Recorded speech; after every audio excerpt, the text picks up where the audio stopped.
நபிகள் நாயகம் உட்கார்ந்திருக்கிறார். அந்த சமயம் அம்மா அங்க வர்றாங்க. அவங்க கையில திராட்சை பழ கொத்து அதை கொண்டுகிட்டு வந்து நபிகள் கிட்ட கொடுக்குறாங்க. சாப்பிடுங்க அப்படின்னு சொல்லி ரொம்ப அன்பா வேண்டிக்கிறாங்க. நபிகள் நாயகமும் ரொம்ப பிரியமா அதை வாங்கிட்டார். அதுக்கப்புறம் அதை சாப்பிட ஆரம்பிச்சார். நபிகள் நாயகம் மதீனாவில் தங்கி இருந்தப்போ இது மாதிரி நிறைய பேர் பழங்களையும் தின்பண்டங்களையும் கொண்டுட்டு வந்து கொடுக்கறது வழக்கம். நபிகள் நாயகம் என்ன பண்ணுவார்னா அதெல்லாம் வாங்குவார். உடனே பக்கத்துல இருக்கிற தோழர்கள் எல்லாருக்கும் பகிர்ந்து கொடுப்பார், தானும் சாப்பிடுவார். இதுதான் எப்போதும் வழக்கம். ஆனா இந்த தடவை என்னாச்சு தெரியுமா? அவர் அப்படி பண்ணல. ஒவ்வொரு பழமா எடுத்து தானே சாப்பிட்டுக்கிட்டு இருக்கிறார். அவர் விருப்பமா சாப்பிடுகிற காட்சியை ஆசை தீர பார்த்துக்கிட்டு இருந்தாங்க அந்த வயசான அம்மா, அந்த பழத்தை கொடுத்தவங்க. அவங்களுக்கு ரொம்ப மகிழ்ச்சியா இருந்தது, மன நிறைவா இருந்தது. நாம ஆசையா கொண்டுகிட்டு வந்து கொடுக்குற பழத்தை நபிகள் நாயகம் இவ்வளவு பிரியமா சாப்பிடுறாரு அப்படின்னு நினைச்சு ரொம்ப சந்தோஷப்பட்டாங்க. அதுக்கப்புறம் அங்க இருந்து அவங்க புறப்பட்டு போயிட்டாங்க. அந்த அம்மா போனதுக்கு அப்புறம் பக்கத்துல இருந்த தோழர்கள் பேச ஆரம்பிச்சாங்க. ஏன்னா அவங்களுக்கு சந்தேகம், இன்னைக்கு வித்தியாசமா நடந்துகிட்டாரே அப்படின்னு. அண்ணலே, எது உங்களுக்கு வந்தாலும் எங்க எல்லாருக்கும் கொடுத்துட்டு தான் நீங்க சாப்பிடுவீங்க.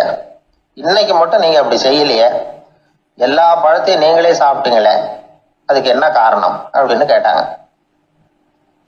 இப்படி கேட்கறதுனால நாயகம் அதை தப்பா புரிஞ்சுக்க மாட்டார் அப்படிங்கிறது அவங்களுக்கு தெரியும். யாரும் எதையும் அவர்கிட்ட கேட்கலாம், அப்படி கேட்கறதுக்கு உரிமை உண்டு. இந்த ஜனநாயக முறைகளுக்கு அவர்கள் கொடுத்த மரியாதை இது. தோழர்களின் கேள்விக்கு நபிகள் பதில் சொல்ல ஆரம்பிச்சார். நண்பர்களே, அந்த அம்மா ரொம்ப பிரியமா அந்த பழங்களை என்கிட்ட கொண்டுகிட்டு வந்து கொடுத்தாங்க. முதல்ல ஒரு பழத்தை எடுத்து வாயில போட்டு பார்த்தேன். அது ரொம்ப புளிப்பா இருந்தது, சாப்பிடுறது ரொம்ப கஷ்டம். உங்ககிட்ட யாருக்காவது அதை கொடுத்திருந்தா அதுல வாயில போட்டதும் புளிப்பு தாங்காம முகம் சுழிச்சிருப்பீங்க. அதை அந்த அம்மா பார்த்துட்டாங்கன்னா வருத்தப்பட்டிருப்பாங்க. ஆசையா கொண்டுகிட்டு வந்து நமக்கு கொடுத்துருக்குறாங்க. அவங்க அன்பான மனசை நோகடிக்கிறதுக்கு நான் விருப்பப்படலை.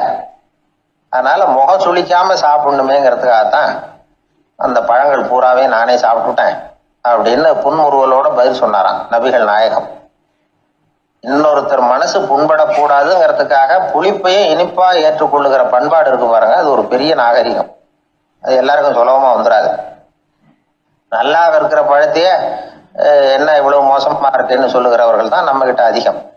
இந்த காலத்துல இல்வாழ்க்கையில இந்த நாகரிகத்தை சில பேர் கடைபிடிக்கிறது உண்டு. நல்லா இருக்க இல்லையோ முகம் சுளிக்காம சாப்பிடுவாங்க. ஏன்னு கேட்டா, எதுக்காக சார் வீண் வம்பு, ஏதோ நமக்குன்னு கொடுத்து வச்சது அவ்வளவுதான் அப்படின்னு நினைச்சுக்கிட்டு போக வேண்டியது தானே அப்படிம்பாங்க. இவங்கெல்லாம் கூட ஒரு விதத்துல பண்பாடு தெரிஞ்சவர்கள் தான். ஒரு ஆளு ஊரெல்லாம் சுத்தி விட்டு கடைசியில அழுத்து போய் ஒரு ஹோட்டலுக்குள்ள நுழைஞ்சானான். ரொம்ப களைப்பா இருந்தது அவனுக்கு. அதனால ரொம்ப களைப்படைஞ்சு போய் ஒரு நாற்காலியில போய் உட்காந்துருக்கிறான். இவனை பார்த்துதான் சர்வர் ஓடி வந்தார். சார் உங்களுக்கு என்ன வேணும்னு கேட்டார். எனக்கு தேவை 2 தோசையும் கொஞ்சம் அன்பான வார்த்தைகளும் அப்படின்னா. சர்வர் உள்ள போனார், 2 தோசையை கொண்டாந்து வச்சார். அன்பான வார்த்தை கேட்டனே அப்படின்னா இவன். சர்வர் ரொம்ப பணிவா குனிஞ்சு இவன் காதோரமா சொன்னார், ஐயா இந்த தோசையை சாப்பிட்றாதீங்க, புளிச்சு போன பழைய மாவு அப்படின்னார். இது பாருங்க, அன்பான வார்த்தையும் 2 தோசையும் கேட்டார், கொண்டாந்து கொடுத்துட்டார். இப்படி இருக்கிறவர்களும் இன்றைய மனிதர்கள்ல அதிகம். அதனால மனிதர்கள் ஒவ்வொருத்தரும் ஒவ்வொரு விதம். நம்ம கிட்ட பிரியமா நடந்துகிறவர்கள் மனம் கோணும்படி நாம் நடந்து கொள்ளக்கூடாது அப்படிங்கிறது தான் நபிகள் நாயகம் அவருடைய செயல் மூலமா நமக்கு உணர்த்தி இருக்கிற வாழ்வியல் உண்மை. ஒரே ஒரு ஊர்ல ஒரு ராஜா இருந்தார், ரொம்ப நல்லவர். ஒரு நாள் அரண்மனையில விசாரணை நடந்துகிட்டு இருக்குது. அதுல ஒரு வழக்கு. ஒரு விவசாயி வந்து புகார் கொடுக்குறார். என்ன புகார்னா, அவர் வயல்ல ஆடுகள் வந்து மேய்ஞ்சி பயிரை அழிச்சுட்டுது. நிறைய உழைச்சி செலவு பண்ணி பயிரை உண்டாக்கி வச்சிருந்தேன், எல்லாம் போயிட்டுது. இனிமே நான் என்ன செய்யறது, நீங்க தான் சரியான தீர்ப்பு வழங்கணும் அப்படின்னார் அந்த விவசாயி. அந்த ஆடுகளுக்கு சொந்தக்காரர் யாருன்னு கண்டுபிடிச்சி அரண்மனைக்கு அழைச்சிட்டு வாங்கன்னு உத்தரவு போட்டார் ராஜா. சேவகர்கள் போனாங்க, ஆளை கண்டுபிடிச்சாங்க, கூப்பிட்டுக்கிட்டு அரண்மனைக்கு வந்துட்டாங்க. ராஜா விசாரணை பண்ணாரு. அப்புறம் விசாரிச்சு முடிச்சுவிட்டு தீர்ப்பு வழங்கினார். இந்த விவசாயி அடைந்திருக்கிற இழப்புக்கு ஈடாக உன்னுடைய ஆடுகளை அவன்கிட்ட கொடுத்துட வேண்டியது அப்படின்னு சொல்லிவிட்டார். உன்கிட்ட இருக்கிற ஆடு பூரா அவன்கிட்ட கொடுத்துரு, அந்த ஆட்டுனால ஏற்பட்ட இழப்பு சரியா போகட்டும் அப்படின்னு தீர்ப்பு வழங்கிட்டார். அந்த மன்னருடைய மகன் இதை பார்த்துக்கிட்டே உட்காந்துருந்தான். இந்த தீர்ப்பை இன்னும் கூட சிறப்பாக வழங்கலாமே அப்படின்னு நினைச்சான். அப்பா கிட்ட சொன்னான். உடனே அந்த அரசர், சரி நீயே இதுக்கு சரியான தீர்ப்பு சொல்லு அப்படின்னார்.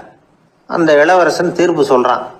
அவன் சொன்ன தீர்ப்பு என்னன்னா, உங்ககிட்ட இருக்கிற ஆடுகள் எல்லாத்தையும் 1 வருஷ காலத்துக்கு அந்த விவசாயிகிட்ட ஒப்படைச்சிட வேண்டியது. அந்த 1 வருஷத்துக்குள்ள அந்த ஆடுகள் போடுற குட்டிகள், பால், எரு எல்லாம் விவசாயி எடுத்துக்க வேண்டியது. 1 வருஷத்துக்கு அப்புறம் உங்களுடைய ஆடுகளை நீங்களே திருப்பி வாங்கிக்க வேண்டியது. இதுதான் இளவரசன் சொன்ன தீர்ப்பு. இது சரியான தீர்ப்பு தான். இனிமே என்னுடைய அரச பொறுப்புகளை இளவரசர் வசம் ஒப்படைக்கிறேன் அப்படின்னு சொல்லி ஒப்படைச்சுட்டாராம். அதாவது தாவூத் நபி, சுலைமான் நபி இவர்களுடைய சரித்திரத்துல இந்த சம்பவம் காணப்படுறதாக ஒரு நண்பர் சொன்னார். ஒரு தண்டனையை பெறுகிறவன் அதுக்கு பிறகு சமூகத்துல நல்ல விதமா வாழறதுக்கு வாய்ப்பு இருக்கிறது மாதிரி அமையணும் தீர்ப்பு. அதுக்கு இது ஒரு உதாரணம். சில தீர்ப்புகள் எப்படி அமைஞ்சு விடுதுன்னா, ஒரு தண்டனையை அனுபவிச்சு முடிச்சவன் அதுக்கப்புறம் அவன் இந்த சமூகத்துல நல்லவனா வாழறதுக்கு நினைச்சா கூட அதுக்கு தகுதி இல்லாதவன் அப்படிங்கிற அளவுக்கு சூழ்நிலை அமைஞ்சிருது. இது சிந்திக்க வேண்டிய ஒரு செய்தி. இன்னொரு ஊர்ல ஒரு ராஜா இருந்தார். அவர் ஒரு நாள் ஒரு போட்டி வச்சார். என்ன போட்டின்னா, அரண்மனை வாசல்ல ஒரு பெரிய நீச்சல் குளம், அதுல நிறைய விஷப்பாம்புகள். எந்த இளைஞன் துணிச்சலா அதுல நீச்சல் குளத்துல குதிச்சு நீந்தி கரையேறி வர்றானோ அவனுக்கு 100 ஏக்கர் நிலம் பரிசா வழங்கப்படும். அது வேணாம்னா 1000 ஆடுகள் பரிசா வழங்கப்படும். அதுவும் வேணாம்னா என்னுடைய மகளை கல்யாணம் பண்ணிக்கலாம். இதுதான் மன்னருடைய அறிவிப்பு. பரிசுலாம் நல்லா தான் இருக்குது. இருந்தாலும் பாம்புகள் உள்ள குளம்ங்கிறது நல்லா இல்லையே. அதனால யாரும் அதுல குதிச்சு நீஞ்சறதுக்கு முன் வரல. இருந்தாலும் திடீர்னு ஒரு இளைஞன் அந்த நீச்சல் குளத்துல குதிச்சான். நீந்தனா ஒரு வழியா கரையேறி வந்துட்டான். மன்னருக்கு ரொம்ப மகிழ்ச்சி. நீ தான் தைரியமான இளைஞன், வா இப்படின்னு கூப்பிட்டார். கிட்ட வந்தான். அந்த இளைஞன் தண்ணீர் சொட்ட சொட்ட வந்து நிக்கிறான். சரி, உனக்கு 100 ஏக்கர் நிலம் வேணுமான்னு கேட்கிறார். வேண்டாங்கிறான். சரி, அப்படின்னா 1000 ஆடுகள் வேணுமான்னு கேட்கிறார். அதுவும் வேணாங்கிறான். ஓ, அப்படின்னா என் பொண்ணை கல்யாணம் பண்ணிக்கிறியா அப்படின்னு கேட்கிறாரு. அதுவும் வேணாங்கிறான். ராஜாவுக்கு ஒன்றும் புரியல. அப்படின்னா உனக்கு என்னதான் வேணும் அப்படிங்கிறாரு. என்னை பிடிச்சி இந்த குளத்துல தள்ளி விட்டவன் யாருங்கிறது எனக்கு தெரியணும் அப்படின்னா. ஒரு புகழ்பெற்ற ஜப்பானிய சாமுராய் வீரன், வாள் வீசுறதுல ரொம்ப கெட்டிக்காரன். ஒரு கடுமையான போரில் கலந்து கொண்டுட்டு களைச்சி போய் திரும்பி வந்தான். படுக்கையில் விழுந்தான். பக்கத்தில் என்னமோ சத்தம் கேட்டுது. திரும்பி பார்த்தான். ஒரு எலி அவனை முறைச்சி பார்த்துக்கிட்டு இருந்தது. உடனே வாழை உருவனா வீசினான். தப்பிச்சிட்டு ஓடி போச்சு. எவ்வளோ முயற்சி பண்ணி பார்த்தா முடியல. கடைசியில் அந்த வாள் முறிஞ்சு போனது தான் மிச்சம். ஒரு பக்கம் அவனுக்கு இது அவமானமாக போயிட்டுது, இன்னொரு பக்கம் பயமாக போயிட்டுது. எவ்வளவோ போர்களில் எதிரிகளை பந்தாடினவன் அவன் ஒரு எலிகிட்ட தோற்று போய்டுறதா அவனால் சகிச்சிக்க முடியல. மனைவி கிட்ட சொன்னான் இப்படி நடந்துட்டுதுன்னு. அவள் சிரிச்சா. உங்களுக்கு புத்தியே இல்லை, எலியை போய் யாராவது வாளால் வெட்டுவாங்களா அப்படின்னு அந்த அம்மா சொன்னதும், நீ என்ன சொல்கிறேன்னா, ஒரு பூனையை கொண்டுட்டு வந்துட்டா போதும், அதுக்கப்புறம் ஏன் எலி வரப்போகுது அப்படின்னு அந்த அம்மா. உடனே ஒரு பூனை வந்து சேர்ந்தது. அது சாதாரண பூனை இல்லை, வீர சாகசங்கள்லாம் செஞ்சு பழக்கப்பட்ட பூனை. பெரிய இடத்துல வளர்ந்தது. அதை கொண்டுட்டு வந்துட்டாங்க. அந்த பூனை குறி பார்த்து எலி மேலே பாஞ்சுது. ஆனால் அந்த எலியை சுலபமாக தப்பிச்சு போட்டுது. அடுத்தபடியாகவும் பாயறதுக்கு முயற்சி பண்ணிச்சு அந்த பூனை. ஆனால் அந்த எலியோ ரொம்ப தந்திரமாக திடீர்னு அந்த பூனையின் முகத்துக்கு நேராக பாஞ்சுது. அவ்வளவுதான். அந்த பூனை பயந்து போய் ஒரே தாவி ஜன்னல் வழியாக வெளியில் ஓடிப்போச்சு. அந்த வீரனுக்கு இது ஒரு பெரிய அதிர்ச்சியாக இருந்தது. அடுத்தபடியாக யோசனை பண்ணான்.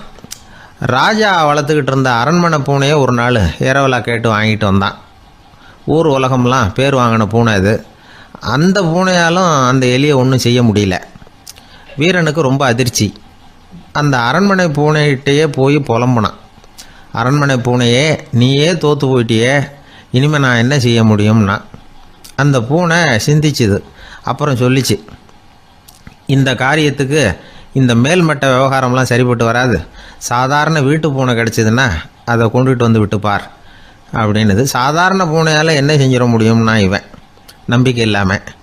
இப்போது அந்த அரண்மனை பூனை சொல்லிச்சு, பெரிய வீட்டு பூனையெல்லாம் நல்லா சாப்பிட்டு தூங்கி பழக்கப்பட்டிருக்கோம். அதுக்கெல்லாம் ராஜதந்திரம் தெரியும், ஆனால் எலி பிடிக்க தெரியாது. அதுக்கான வளர்ப்பும் இல்லை, பயிற்சியும் இல்லை. ஏன்னா அதுக்கெல்லாம் பசி கிடையாது. சாதாரண வீட்டு பூனை அப்படி இல்லை, பசிக்கு ஆகாரம் தேடி அலையும், எலிகளை பிடிச்சி சாப்பிட்டுட்டு தான் உயிர் வாழும். அதனால் அதுகளுக்கு எலியை பிடிக்கிற எல்லா உத்திகளும் தெரியும், எங்களுக்கு தெரியாது அப்படின்னுது. அது சரியே, அதுவும் பூனை தான், நீயும் பூனை தான், அதால் முடிகிற காரியம் ஏன் உன்னால் முடியல அப்படின்னு கேட்டான் இவன். இதுக்கு அந்த பூனை சொல்லிச்சு, இதே கேள்வியை நானும் கேட்டேன், உன்னுடைய தந்திர முறை என்னன்னு கேட்டேன். அதுக்கு பதில் சொல்லாமல் படுத்து தூங்கி போச்சு. அதை மறுபடியும் எழுப்பி கேட்டேன், அதுக்கு கோவம் வந்துட்டுது. இதில் என்ன தந்திர முறை வேண்டியிருக்கு, நான் ஒரு பூனை அவ்வளவுதான். பூனைன்னா பூனை, பூனை எலியை பிடிக்கும், நான் எலியை பிடிக்கிறேன் அவ்வளவுதான்னுது அப்படின்னு சொல்லி விவரமாக சொல்லிச்சு அந்த அரண்மனை பூனை. உடனே ஒரு சாதாரண பூனையை கொண்டுட்டு வந்துட்டாங்க. கொண்டாந்து விட்டால் அது பார்க்குறதுக்கு ரொம்ப சாதாரணமாக தெரிஞ்சுது. இந்த வீரனுக்கு நம்பிக்கை வரல, இருந்தாலும் அதை கொண்டுட்டு வந்து வீட்டுக்குள்ளே விட்டான். ஒரே நிமிஷம் அந்த எலியை கவிட்டு வெளியில் ஓடிப்போச்சு. மேலிடத்து பூனைகள்லாம் இதை வேடிக்கை பார்த்துக்கிட்டு வெளியில் நின்றுக்கிட்டு இருக்குது.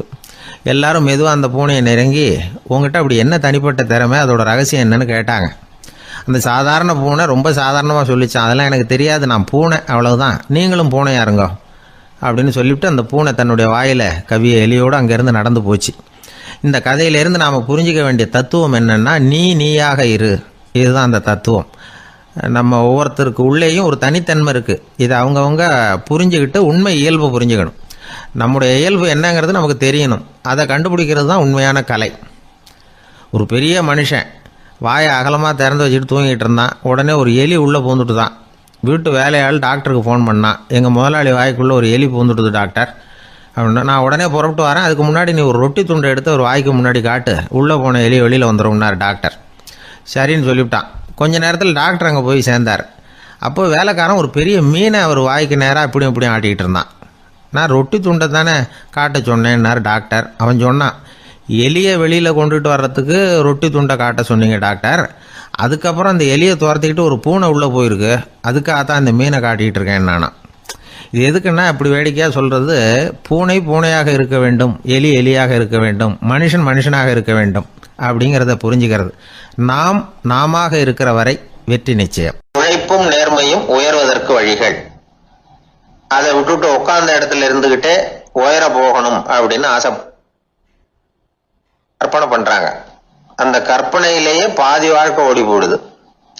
உழைப்புங்கிற வழியையும் நேர்மைங்கிற வழியையும் ஒதுக்கி விட்டு குறுக்கு வழியில ஓட நினைக்கிறவங்க குப்புற விழுந்து விடுறாங்க.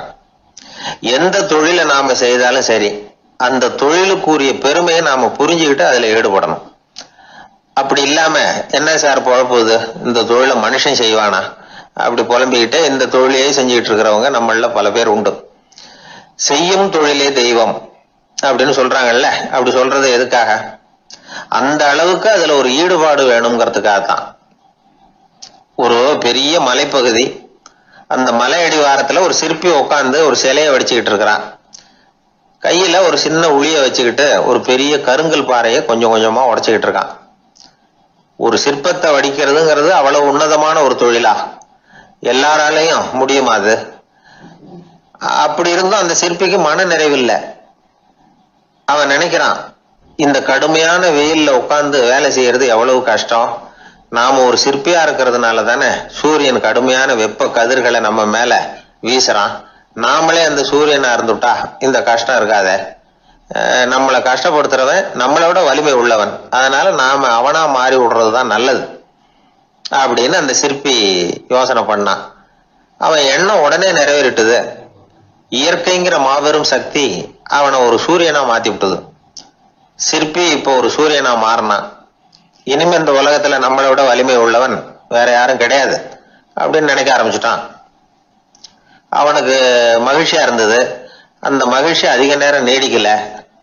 ஏன்னா கொஞ்ச நேரத்துல ஆகாயத்துல கரிய மழை மேகங்கள் அப்படியே சூழ்ந்து வந்தது. சூழ்ந்து வந்த மேகங்கள் சூரியனை மறைக்க ஆரம்பிச்சது. இப்போ சூரியனா இருந்த அந்த சிற்பி நினைச்சு பாக்குறான், என்ன இது, என்னையே இந்த மேகம் மூடி மறைக்குதுன்னா அது என்னை விட பெரிய ஆளாதான் இருக்கணும். அதனால இனிமே நாம சூரியனா இருக்கக்கூடாது, நாம மேகமா தான் இருக்கணும், அதுதான் கௌரவம் அப்படின்னு நினைக்க ஆரம்பிச்சிட்டான். இப்பவும் பாருங்க, இயற்கை அவனுடைய ஆசையை நிறைவேற்றி வச்சது. சூரியனா இருந்த சிற்பி மேகமா மாறினான். வான வீதியில அப்படியே உல்லாசமா வர ஆரம்பிச்சான். அந்த உல்லாசமும் அதிக நேரம் நீடிக்கல. எதிரில பார்த்தா பிரம்மாண்டமான மலைகள் வழியை அடைச்சிட்டு நிக்குது. வேகமா வந்த மேகம் மலையில மோதிக்கிட்டுது. அந்த மலையை தாண்டி அப்பால செல்ல முடியல. இப்போ அந்த மேகம் நினைக்குது, நாம எந்த தடையும் இல்லாம அந்தரத்துல மிதந்து வர்றோம், நம்மையே போக விடாம தடுக்குதுன்னா அந்த மலைக்கு எப்பேற்பட்ட வலிமை இருக்கணும். இனிமேலும் நாம மேகமா இருந்து பிரயோஜனம் இல்ல, இருந்தா மலையா இருக்கணும், அதுதான் பெருமை அப்படின்னு நினைக்க ஆரம்பிச்சான். இப்பவும் பாருங்க, இயற்கை அவனுடைய ஆசையை நிறைவேற்றி வச்சது. மேகமா இருந்த சிற்பி மலையா மாறினான். பெரிய மலை பூமிக்கும் வானத்துக்குமா நின்றுகிட்டு இருக்கு. இனிமே நமக்கு எந்த கவலை இல்லை அப்படின்னு நினைச்சது அந்த மலை. இப்படி நினைச்சுக்கிட்டு இருந்த வேளையில அந்த மலையோட காலடியில அடிவாரத்துல ஏதோ சத்தம் கேட்டுது. என்ன சத்தம் இது அப்படின்னு சொல்லி அந்த மலை மெதுவா குனிஞ்சு பார்த்துதான். பார்த்தா அங்க ஒரு மனுஷன் தன்னுடைய கையில உளிய வச்சுக்கிட்டு மலையை கொத்திக்கிட்டு இருக்கிறான். ஏதோ ஒரு சிற்பத்தை வடிக்கிறதுக்காக அவன் முயற்சி பண்ணிட்டு இருக்கிறான். இப்போ அந்த மலை நினைச்சுதான், மலையே ஒருத்தன் உடைக்கிறான்னா அவன் எப்பேற்பட்ட வலிமை உள்ளவனா இருக்கணும். இனிமேலும் மலையா இருந்து பிரயோஜனம் இல்ல, மனுஷனா மாறணும், அதுதான் சரி அப்படின்னு நினைச்சுதான். அந்த வினாடியே அந்த மலை ஒரு மனுஷனா மாறிச்சு. அவன் கையில ஒரு உளி, பழையபடியே ஒரு கருங்கல் பாறையை கொத்த ஆரம்பிச்சான். அந்த ஆள் பழைய நிலைமைக்கு வந்துட்டான். இந்த கதையிலிருந்து நாம தெரிஞ்சுக்க வேண்டியது என்னன்னா, தன்னுடைய உண்மையான பலம் என்னங்கிறது தெரியாமலே தாவி தாவி தடுமாறிக்கிட்டு இருக்கிறான் மனுஷன் அப்படிங்கிறது தான். இனிமேலாவது அதை புரிஞ்சுக்கணும், புரிஞ்சுக்கிட்டு புறப்படணும் வாழ்க்கையில வெற்றி பெறறதுக்கு. ஒரு குடும்ப தலைவருக்கு விபரீதமா ஒரு ஆசை வந்துதான். அதாவது ஒரு நாள் பூராவும் புடவை கட்டிக்கிட்டு மனைவி செய்கிற வீட்டு வேலைகள், சமையல் வேலைகள் எல்லாத்தையும் தானே செய்யணும், மனைவிக்கு ஆண் வேஷம் போட்டு ஆபீஸுக்கு அனுப்பி வச்சுடணும் அப்படின்னு ஆசைப்பட்டான். இதுதான் அந்த ஆசை. அதே மாதிரி செஞ்சான். பெண் வேஷத்துல சமையல் பண்ணிட்டு இருந்தான். இருட்டி விட்டுது.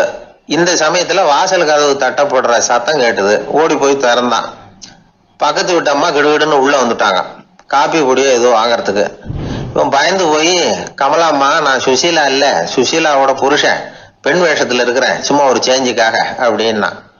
உடனே அந்த அம்மா கிட்ட பயப்படாத, நானும் கமலா இல்ல, கமலாவோட புருஷன், இதுவும் சும்மா ஒரு சேஞ்சுக்காகத்தான் அப்படின்னு. இப்படி வாழ்க்கைய விபரீதமா நினைச்சுக்கிட்டு வேற வேற கற்பனைகள்ல வீணாக்கிக்கிட்டு இருக்கிறவங்க தான் ரொம்ப அதிகம். நாம அதுவா மாறணும்னு நினைக்கிறது தப்பு, நாம இருக்கணும் அப்படின்னு நினைக்கிறது தான் உண்மை, அதுதான் சரி. அந்த சிற்பி என்னென்னோ கற்பனை பண்ணி கடைசியில மறுபடியும் சிற்பியாகவே சேர்ந்தான் பாருங்க. அதனால நம்முடைய உண்மையான பலம் என்ன அப்படிங்கறத தெரிஞ்சுக்கிட்டு நடந்துகிட்டோம்னா வாழ்க்கையில எப்பொழுதும் வெற்றி நிச்சயம்.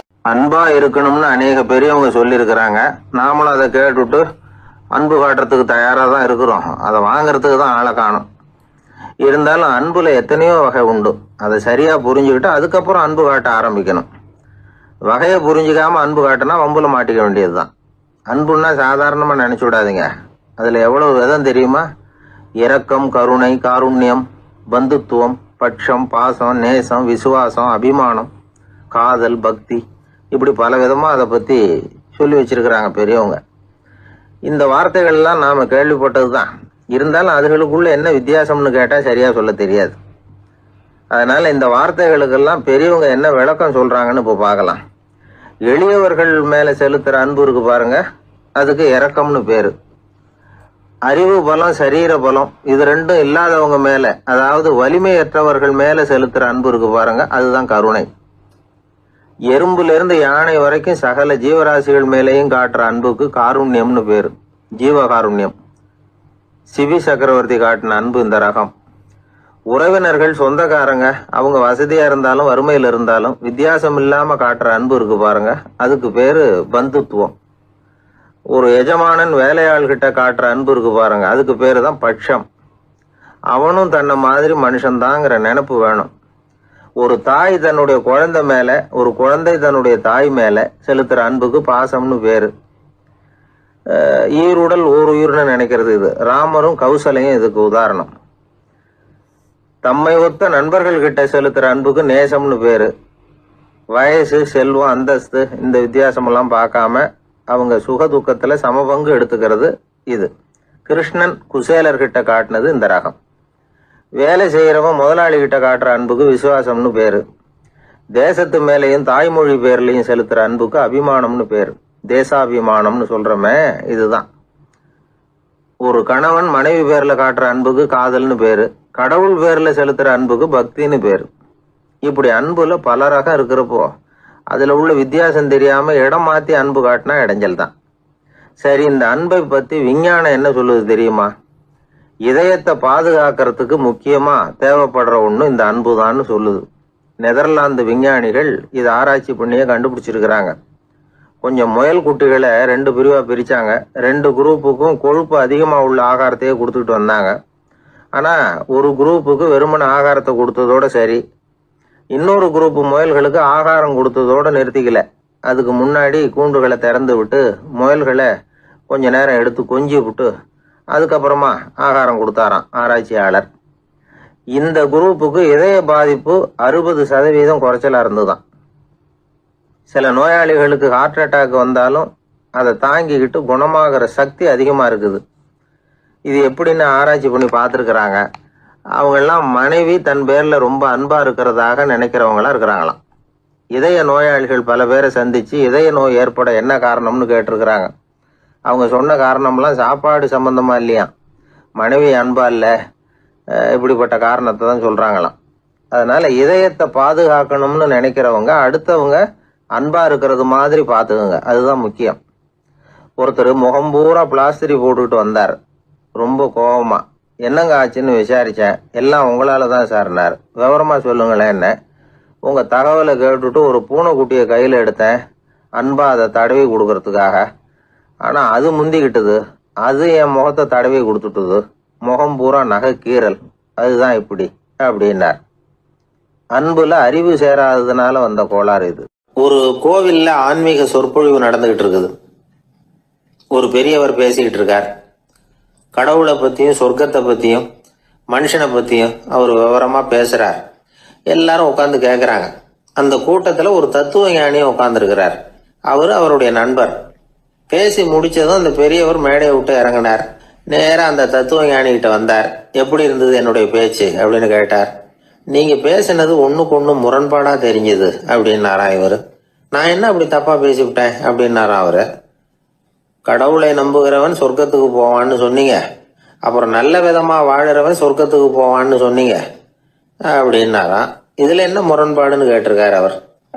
இதுலதான் முரண்பாடு தெரியுது எனக்கு. அதாவது இங்க ஒருத்தன் எல்லா தப்பும் பண்ணிக்கிட்டு இருக்கிறான், அவன் கடவுளை நம்பினான்னா அவன் சொர்க்கத்துக்கு போவானா? இது என்னுடைய முதல் கேள்வி. இல்லைன்னா ஒருத்தன் எந்த தப்பும் பண்ணல, ரொம்ப ஒழுங்கா வாழ்ந்துகிட்டு இருக்கிறான், ஆனா அவன் கடவுளை நம்பல, அவன் என்ன நரகத்துக்கு தான் போவானா? கடவுள் நம்பிக்கை உள்ள ஒரு திருடன் என்ன ஆவான், எங்க போவான்? கடவுள் நம்பிக்கையே இல்லாத ஒரு நல்லவன் என்ன ஆவான், எங்க போவான்? ஒருத்தன் இங்க கடவுள் நம்பிக்கையோட வாழறது முக்கியமா அல்லது நல்லவனா வாழறது முக்கியமா? இதுதான் இவர் கேட்ட கேள்வி. இதை கேட்டதும் அந்த பெரியவர் குழம்பி போட்டார். அவர் சொன்னது நியாயம் தானே. கடவுளை நம்புறவன் தான் சொர்க்கத்துக்கு போவான்னா பேசாம கடவுளை நம்பிக்கிட்டு இந்த உலகத்துல எல்லா தப்பும் பண்ணிக்கிட்டு இருக்கலாமே. பேச்சாளர் குழப்பத்தோட வீட்டுக்கு போனார். படுத்து தூங்கினாரு. ஒரு கனவு வந்தது. கனவுல அவர் ஒரு ரயில்ல வேகமா போயிட்டு இருக்கிறார். எதிரில் உட்காந்துருக்கிறவரை பார்த்து நாம இப்ப எங்க போறோம்னு கேட்டார். சொர்க்கத்துக்கு போயிட்டு இருக்கிறோம் அப்படின்னாங்களாம். ரயில் போய் நின்னுது. இவர் இறங்கினார். இங்க கௌதம புத்தர் இருப்பார், சாக்ரட்டிஸ் இருப்பார், அவங்கள பாக்குறதுக்கு ஒரு நல்ல வாய்ப்பு அப்படின்னு நினைச்சுக்கிட்டே அங்கேயும் இங்கேயும் பார்த்தார். அங்க யாருமே இல்லை. ஒரே பாலைவனம் மாதிரி இருக்குது. பச்சை இல்லை, பசுமை இல்லை, பூக்கள் இல்லை, மரம்லாம் மொட்டையா நிக்குது. எலும்பும் தோலுமா சில முனிவர்கள் அங்கேயும் இங்கேயுமா உட்காந்துருக்குறாங்க. இவர் அவங்க கிட்ட போய் இந்த புத்தர், சாக்ரட்டிஸ் இவங்கெல்லாம் எங்க இருக்கிறாங்கன்னு கேட்டாராம். அப்படி யாரும் இங்க இல்லையே, அவங்கெல்லாம் யாரு அப்படின்னு திருப்பி கேட்டிருக்கிறாங்க. இவருக்கு அதிர்ச்சியா போச்சு. அப்படின்னா அவங்க எங்க போயிருப்பாங்க? உடனே ரயில் நிலையத்துக்கு ஓடி வந்தார். அப்பதான் நரகத்துக்கு ஒரு ரயில் புறப்பட்டுக்கிட்டு இருந்தது. அங்க இருந்து அதுல ஏறி உட்கார்ந்தார். ரயில் வேகமா போச்சு. நரகம் நெருங்க நெருங்க காற்று குளிர்ச்சியா வீச ஆரம்பிச்சுதான். வெளியில பசுமையா இருந்துதான். அழகான மலர்கள், அழகான நீர்நிலைகள், நந்தவனங்கள், ரொம்ப அருமையா இருக்குது. ரொம்ப அங்க இருந்தவங்க எல்லாம் ரொம்ப மகிழ்ச்சியா உல்லாசமா வேற இருந்திருக்கிறாங்க. எங்க பார்த்தாலும் ஆடல் பாடல் உற்சாகம். இவர் ரயிலை விட்டு இறங்கினார். அவருக்கு சந்தேகம், இதுவா நரகம் அப்படின்னு விசாரிச்சிருக்காரு. ஆமா, இதுதான் நரகம்னாங்களாம். எனக்கு ஒரு சந்தேகம் இருக்காரு. என்னன்னு கேட்டிருக்காங்க. கௌதம புத்தரும் சாக்ரட்டிஸும் லாவோஸும் இவங்க மாதிரி இன்னும் பல பேரும் கடவுள் நம்பிக்கை இல்லாதவங்க, அவங்க எல்லாம் இங்க இருக்கிறாங்களா? அப்படிங்கிறது தான் என்னுடைய சந்தேகம் அப்படின்னாராம். இப்ப அவங்க சொல்லியிருக்கிறாங்க, இப்ப நீங்க பாக்குறீங்களே பசுமையும் பச்சை பயிர்களும் ஆடல் பாடல்களும் அழகிய மலர்களும், இது எல்லாமே கௌதம புத்தரும் சாக்ரட்டிஸும் அது மாதிரி மகான்களும் இங்க வர ஆரம்பிச்ச பிறகுதான் உண்டாக ஆரம்பிச்சது. இந்த பிரதேசத்தை அவங்க அப்படியே மாத்திவிட்டாங்க. இப்போலாம் இங்க இருக்கிறவங்க யாரும் சொர்க்கத்துக்கு போறதுக்கே ஆசைப்படுறது இல்லை அப்படின்னாங்களாம். இந்த அதிர்ச்சியிலேயே அந்த பெரியவர் கனவு கலைஞ்சி முழிச்சுக்கிட்டார். இதுல இருக்கிற கருத்து என்னன்னா, நல்லவர்கள் எங்க இருக்கிறாங்களோ அந்த இடத்துக்கு பேர் தான் சொர்க்கம். சொர்க்கம் நரகம்ங்கிறதெல்லாம் ஆன்மீக பண்புகள், அவ்வளவுதான். ஒரு ஊர்ல 2 இணைபிரியாத நண்பர்கள். ஒருத்தன் கேட்டான், இப்ப கடவுள் நம்ம முன்னாடி உங்க 2 பேர்ல யாராவது ஒருத்தர் மட்டும் என்னோட சொர்க்கத்துக்கு வரலாம் அப்படின்னு கூப்பிட்டா நீ என்ன சொல்லுவேன்னு கேட்டானா. இவன் ரொம்ப பெருந்தன்மையா உன்னையே அழைச்சிட்டு போக சொல்லிடுவேன் அப்படின்ட்டு இருக்கான். அப்படின்னா உனக்கு சொர்க்கம் வேணாமான்னு கேட்டிருக்கான் அவன். நீ என்னை விட்டுட்டு போனாவே அப்புறம் இந்த பூலோகமே எனக்கு சொர்க்கம் தாண்டா அப்படின்னு நானா இவன். வாயில கொழுப்பு இருந்தாலும் பரவாயில்ல சார், எப்படியாவது ஒரு வழியா சமாளிச்சுக்கலாம். ஆனா வயத்துல மட்டும் கொழுப்பு இருக்கக்கூடாது சார். அப்படி இருந்தா அதான் அலட்சியமாவும் விட்டுறக்கூடாது சார் அப்படின்னு ஒருத்தர் சொல்லிட்டு வந்தார். அதுக்கப்புறம் தான் அவர்கிட்ட பேசி பல விவரங்களை தெரிஞ்சுக்க முடிஞ்சது. சில பேர் சொல்லுவாங்க, எனக்கு தொந்தி கிடையாது சார், வேணும்னா என் வயத்தை அழுத்தி பாருங்க, கல்லு மாதிரி இருக்கும்பாங்க. வயிறு கல்லு மாதிரி இருந்தா உள்ள கொழுப்பு இல்லைன்னு நினைச்சிடக்கூடாது. வயிற்று தசைக்கு அடியில உள்ள கொழுப்பு சில வாத்தியங்கள்ல இருக்குமே நரம்பு, அது மாதிரி டைட்டா இழுத்துக்கிட்டு இருக்குன்னு அர்த்தம். அதனால தொட்டு பார்த்தா கல்லு மாதிரி தான் இருக்கும், இருந்தாலும் தொந்தி தான். வயத்துல கொழுப்பு அதிகமா இருக்கிறது சங்கடம் தான். அதனால கொலஸ்ட்ரால் அளவு அதிகமாகும். இதய நோய்கள், நீரிழிவு, ஹைப்பர் டென்ஷன், ஸ்ட்ரோக், இது மாதிரி ரிஸ்க் எல்லாம் அதிகமாகும். ஒருத்தர் ஒல்லியா இருக்கலாம், உடம்பு இடம் அதிகப்படியா இல்லாம இருக்கலாம். அப்படி இருந்தா கூட அவர் உடம்புல மற்ற பகுதியை விட வயத்துல கொழுப்பு அதிகமா இருக்கும். நாம தான் ஒல்லியா இருக்கிறோமே, நமக்கு ஒண்ணும் இல்லை அப்படின்னு நினைச்சிடக்கூடாது. சரி, நம்ம வயிறு இருக்க வேண்டிய அளவை விட அதிகமா இருக்குதா இல்லையா, அதை எப்படி கண்டுபிடிக்கிறது? அதுக்கு சில வழி இருக்குது. முதல்ல நீங்க நேரா ஸ்ட்ரெயிட்டா நிமிர்ந்து நில்லுங்க. உங்க பார்வையை மட்டும் கீழே தாழ்த்தி காலு விரலை கவனிங்க. விரல் உங்களுக்கு தெரியுதா அப்படின்னா உங்க வயர் நார்மலா இருக்குன்னு அர்த்தம். கால் விரல் உங்க கண்ணுக்கு தெரியலையா அப்படின்னா உங்களுக்கு வயிறு பெருசுதான். இன்னொரு வழி இருக்கு, அது என்ன தெரியுமா? ஒரு தரையில நீட்டா படுத்துடணும். 1 மீட்டர் நீளம் உள்ள அளவுகோல் ஒன்று எடுத்துக்கோங்க. கழுத்து எலும்புல ஒரு பக்கத்தையும் இடுப்புல ஒரு பக்கத்தையும் வைங்க. பக்கவாட்டில் வைங்க, அதாவது படுக்கவாட்டில். அது நடுப்பகுதி வயத்துல முட்டி தராசு மாதிரி ஆடுதா அப்படின்னா உங்க வயர் உங்களுக்கு ப்ராப்ளம் தான். அதனால அதை கண்டுபிடிக்கிறதுக்கு அப்படி ஒரு அளவுகோல் வச்சிருக்கிறாங்க. மருத்துவ அறிவியல் ரீதியா உங்களுக்கு தொந்தி இருக்குதா இல்லையான்னு கண்டுபிடிக்கிறதுக்கு ஒரு வழி இருக்கு. உங்க இடுப்புல வெயிஸ்ட் அப்படின்னு சொல்றோம்ல, இடுப்புல ஒரு அளவு எடுக்கணும், சுற்றளவு. இடுப்புக்கு கீழே ஹிப்னு சொல்றோம்ல, அங்க ஒரு அளவு எடுக்கணும், அதிகபட்ச சுற்றளவு எடுக்கணும். அந்த அளவை இந்த அளவால வகுக்கணும். அதாவது உங்க வெயிஸ்ட் மெஷர்மெண்ட் இருக்குல்ல, அதை ஹிப் மெஷர்மெண்டால வகுக்கணும். இந்த விகிதம், அதாவது வெயிஸ்ட் ஹிப் ரேஷியோ, ஆண்களுக்கு 0.95க்கு மேல போகக்கூடாது, பெண்களுக்கு 0.85க்கு மேல போகக்கூடாது. அப்படி போயிட்டுதுன்னா வயிறு பெருத்திருக்குதுன்னு அர்த்தம். இது டாக்டர்கள் கண்டுபிடிக்கிற ஒரு விதம். சரி, இந்த தொந்தியை குறைக்கிறதுக்கு என்ன பண்ணலாம்? பட்னி கிடக்கலாமா அப்படின்னா அது தேவையில்லை. ஆனா கலோரி அளவை குறைக்கணும். அது எப்படி? கொழுப்பு ஆகாரத்தை குறைக்கணும்.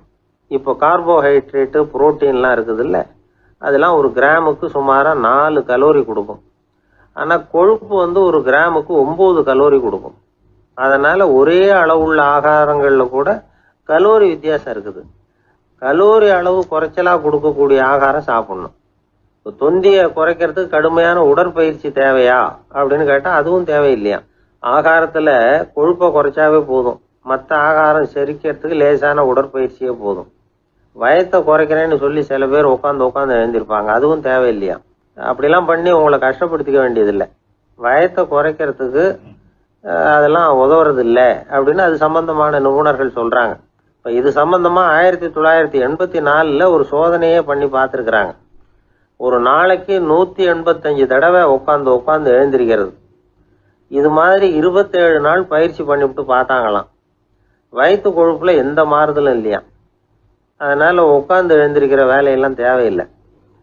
தொந்தியை குறைக்கிறதுக்கு முயற்சி பண்ணுறவங்க தோற்றத்தை அழகாக்கிறது ஒரு பக்கம் இருந்தால் கூட ஆரோக்கியமான நீண்ட வாழ்வுக்கும் அவங்க அஸ்திவாரம் போடுறாங்கன்னு தான் அர்த்தம்.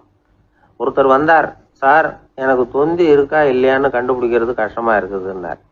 சரி நான் கண்டுபிடிக்கிறேன், இப்படி தரையில் காலை நீட்டி ஸ்ட்ரைட்டாக படுங்க அப்படின்னோம். சரின்னு படுத்துட்டார். இப்போ உங்கள் கண்ணை திருப்பி கால் கட்டை விரலை பாருங்க, கட்டை விரல் தெரியுதா அப்படின்னு கேட்டேன். தெரியுது சார்னார். நீங்கள் தெரியுதுன்னு சொல்கிறத நான் எப்படி நம்புறதுன்னு.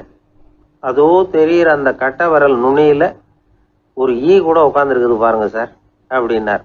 அப்படின்னா நீங்கள் பார்க்கறது கட்டை விரல் இல்லை சார், உங்கள் மூக்கு நுனி, அங்கே தான் இப்போ ஈ உட்காந்துருக்குது அப்படின்னோம். மனிதர்களில் சில பேர் ரொம்ப வித்தியாசமாக நடந்துக்குவாங்க. மற்றவங்களுக்கு அது ரொம்ப ஆச்சரியமாக கூட இருக்கும். அந்த ஆள் ஒரு மாதிரி பார்த்து நடந்துக்கோ அப்படின்னு கூட சொல்கிறது உண்டு. இவங்களை பார்த்து நாம் பித்து குளியும்போம். உளவியல் இவங்களை எக்ஸென்ட்ரிக்ஸ் அப்படின்னு சொல்லுது. இவங்களை மனநோயாளிகள்னு தவறாக புரிஞ்சிக்க கூடாது. அவங்க வேற இவங்க வேற. எக்ஸென்ட்ரிக்ஸ் பற்றின சில விவரங்கள் ஒரு புத்தகத்தில் இருக்குது. அதாவது ஸ்காட்லாந்தில் ஒரு உளவியல் மருத்துவர் அதை எழுதியிருக்கிறார். அவர் பேர் டாக்டர் டேவிட் வீக்ஸ். அவருக்கு ஒரு உதவியாளர் இருந்தாராம், அவர் பேர் கேட் வுட். இவங்க 2 பேரும் சேர்ந்து இங்கிலாந்து பூரா சுற்றி பார்த்துருக்காங்க. 3 வருஷம் சுற்றினாங்களாம். நான் சொன்னது மாதிரி ஒரு மாதிரியாக இருக்கிற ஆசாமிகள் பல பேரை சந்தித்து பேசி அவங்கள பற்றி ஆய்வுலாம் நடத்தியிருக்கிறாங்க. அப்படி நடத்தி அதை ஒரு புஸ்தகமாக எழுதியிருக்கிறாங்க. நிறைய பேசி பார்த்துட்டு அவங்க சொல்லியிருக்கிறத கேட்டால் ரொம்ப ஆச்சரியமாக இருக்குது. நாம் இவங்களை பார்த்து பித்துக்குழிங்கிறோம், எக்ஸென்ட்ரிக்ஸ் அப்படின்னு சொல்கிறோம், கிண்டல் கூட பண்ணுறோம். ஆனால் அவங்களோட அறிவு ரொம்ப தெளிவானதான். இந்த ஆராய்ச்சியாளர்கள் சொல்கிறாங்க அவங்க உடல் நலமும் ரொம்ப நல்லா இருக்குதான், உடம்புலையும் எந்த கோளாறும் இல்லையா. அவங்களுக்கு மகிழ்ச்சியும் அதிகமாக, ஆயுளும் அதிகமாக. அவங்களில் பல பேர் என்ன சொல்கிறாங்கன்னா, நீங்கள் நினைக்கிறது மாதிரி இல்லை நாங்கள், ஆனால் நாங்கள் மற்றவங்கள்லேருந்து வேறுபட்ட தன்மை உள்ளவங்க அப்படிங்கிறத ஒத்துக்கிறாங்களாம். இந்த உலகம் பிறந்ததுலேருந்தே இப்படிப்பட்ட வித்தியாசமான ஆசாமிகளும் பிறந்திருக்கிறாங்க. சரி, அப்படிப்பட்டவங்க எப்படி இருப்பாங்க? இப்போ ஒரு மகாராஜா தன்னோட நாய்க்கு லட்சக்கணக்கில் பணம் செலவு பண்ணி கல்யாணம் பண்ணி வச்சிருக்கிறார். ஒரு கோடீஸ்வரர் தான் வளர்த்துக்கிட்டு இருந்த பூனைகளுக்கு தன்னோட சொத்து பூராவை எழுதி வச்சிருக்கிறார். இது மாதிரி ஒருத்தர் 2 பேர் இல்லை, நிறைய பேர் உண்டு. சில பேர் எப்படி தெரியுமா, அவங்களுக்கு வசதியில் எந்த குறையும் இருக்காது. வீடு, காரு, பணம் எல்லாம் தாராளமாக இருக்கும். அப்படி இருந்தாலும் அவங்கக்கிட்ட ஒரு பழக்கம் இருக்கும். யாராவது ஒரு நண்பர் வீட்டு விசேஷத்துக்கு போயிருப்பார், இல்லைன்னா ஒரு கடைக்கு போயிருப்பார். அவங்க ரொம்பவும் மரியாதையாக வரவேற்று எல்லாம் பண்ணிகிட்டு இருப்பாங்க. ஆனால் இவர் அவங்களுக்கு தெரியாமல் ஏதாவது ஒரு பொருளை திருடி பாக்கெட்டில் போட்டுட்டு வந்துடுவார். அப்படி வந்தால் தான் இவருக்கு திருப்தி. பல பேர் அவங்க வளர்த்த பிராணிகளுக்கு பளிங்கு கல்லால் சமாதி கட்டி வச்சிருக்கிறாங்க. இப்படிலாம் பண்ணுறாங்க. பல பேர் அவங்களுக்கு பிடித்தமான ஒருத்தர் எப்படியோ அதே மாதிரி தலைமுடி, தாடி வச்சுக்கிறது, உடை உடுத்திக்கிறது, மலை குகையில் போய் குடியிருக்கிறது, இப்படி எவ்வளவோ வினோதமான நடவடிக்கைகள். இவங்களெல்லாம் ஆய்வு பண்ணின டாக்டர் வீக்ஸ் என்ன சொல்கிறாரு தெரியுமா? பொதுவாக இவங்க உயர்ந்த புத்திசாலிகளாக இருக்கிறாங்க. ஒருமைப்பட்ட மனம், கருமையுமே கண்ணான பண்பு, தனிமையை நாடுற மனப்பான்மை எல்லாம் இவங்களுக்கு உண்டு. அவங்களில் பல பேர் அவங்க பெற்றோருக்கு முதல் குழந்தை அல்லது ஒரே குழந்தை, இப்படி தான் இருக்கிறாங்க. இது மாதிரியானவங்க பெண்கள் 1 பங்குன்னா ஆண்கள் 2 பங்கு. இவங்கெல்லாம் ஆக்கப்பூர்வமான செயல் செய்கிறாங்க. அப்படிப்பட்டவங்களாக தான் இருக்கிறாங்க. அடுத்தவங்க கிட்ட அன்பு காட்டுறவங்களா இருக்கிறாங்க, உற்சாகம் ஊட்டுறவங்களா இருக்கிறாங்க. அவங்களுடைய ஆக்கப்பூர்வமான பணிகளுக்கு ஊக்கம் கொடுத்தா அவங்க மன சந்தோஷமும் உடல் நலமும் பெருகும், ஆயுளும் கூடும். இதெல்லாம் அந்த டாக்டருடைய கண்டுபிடிப்பு.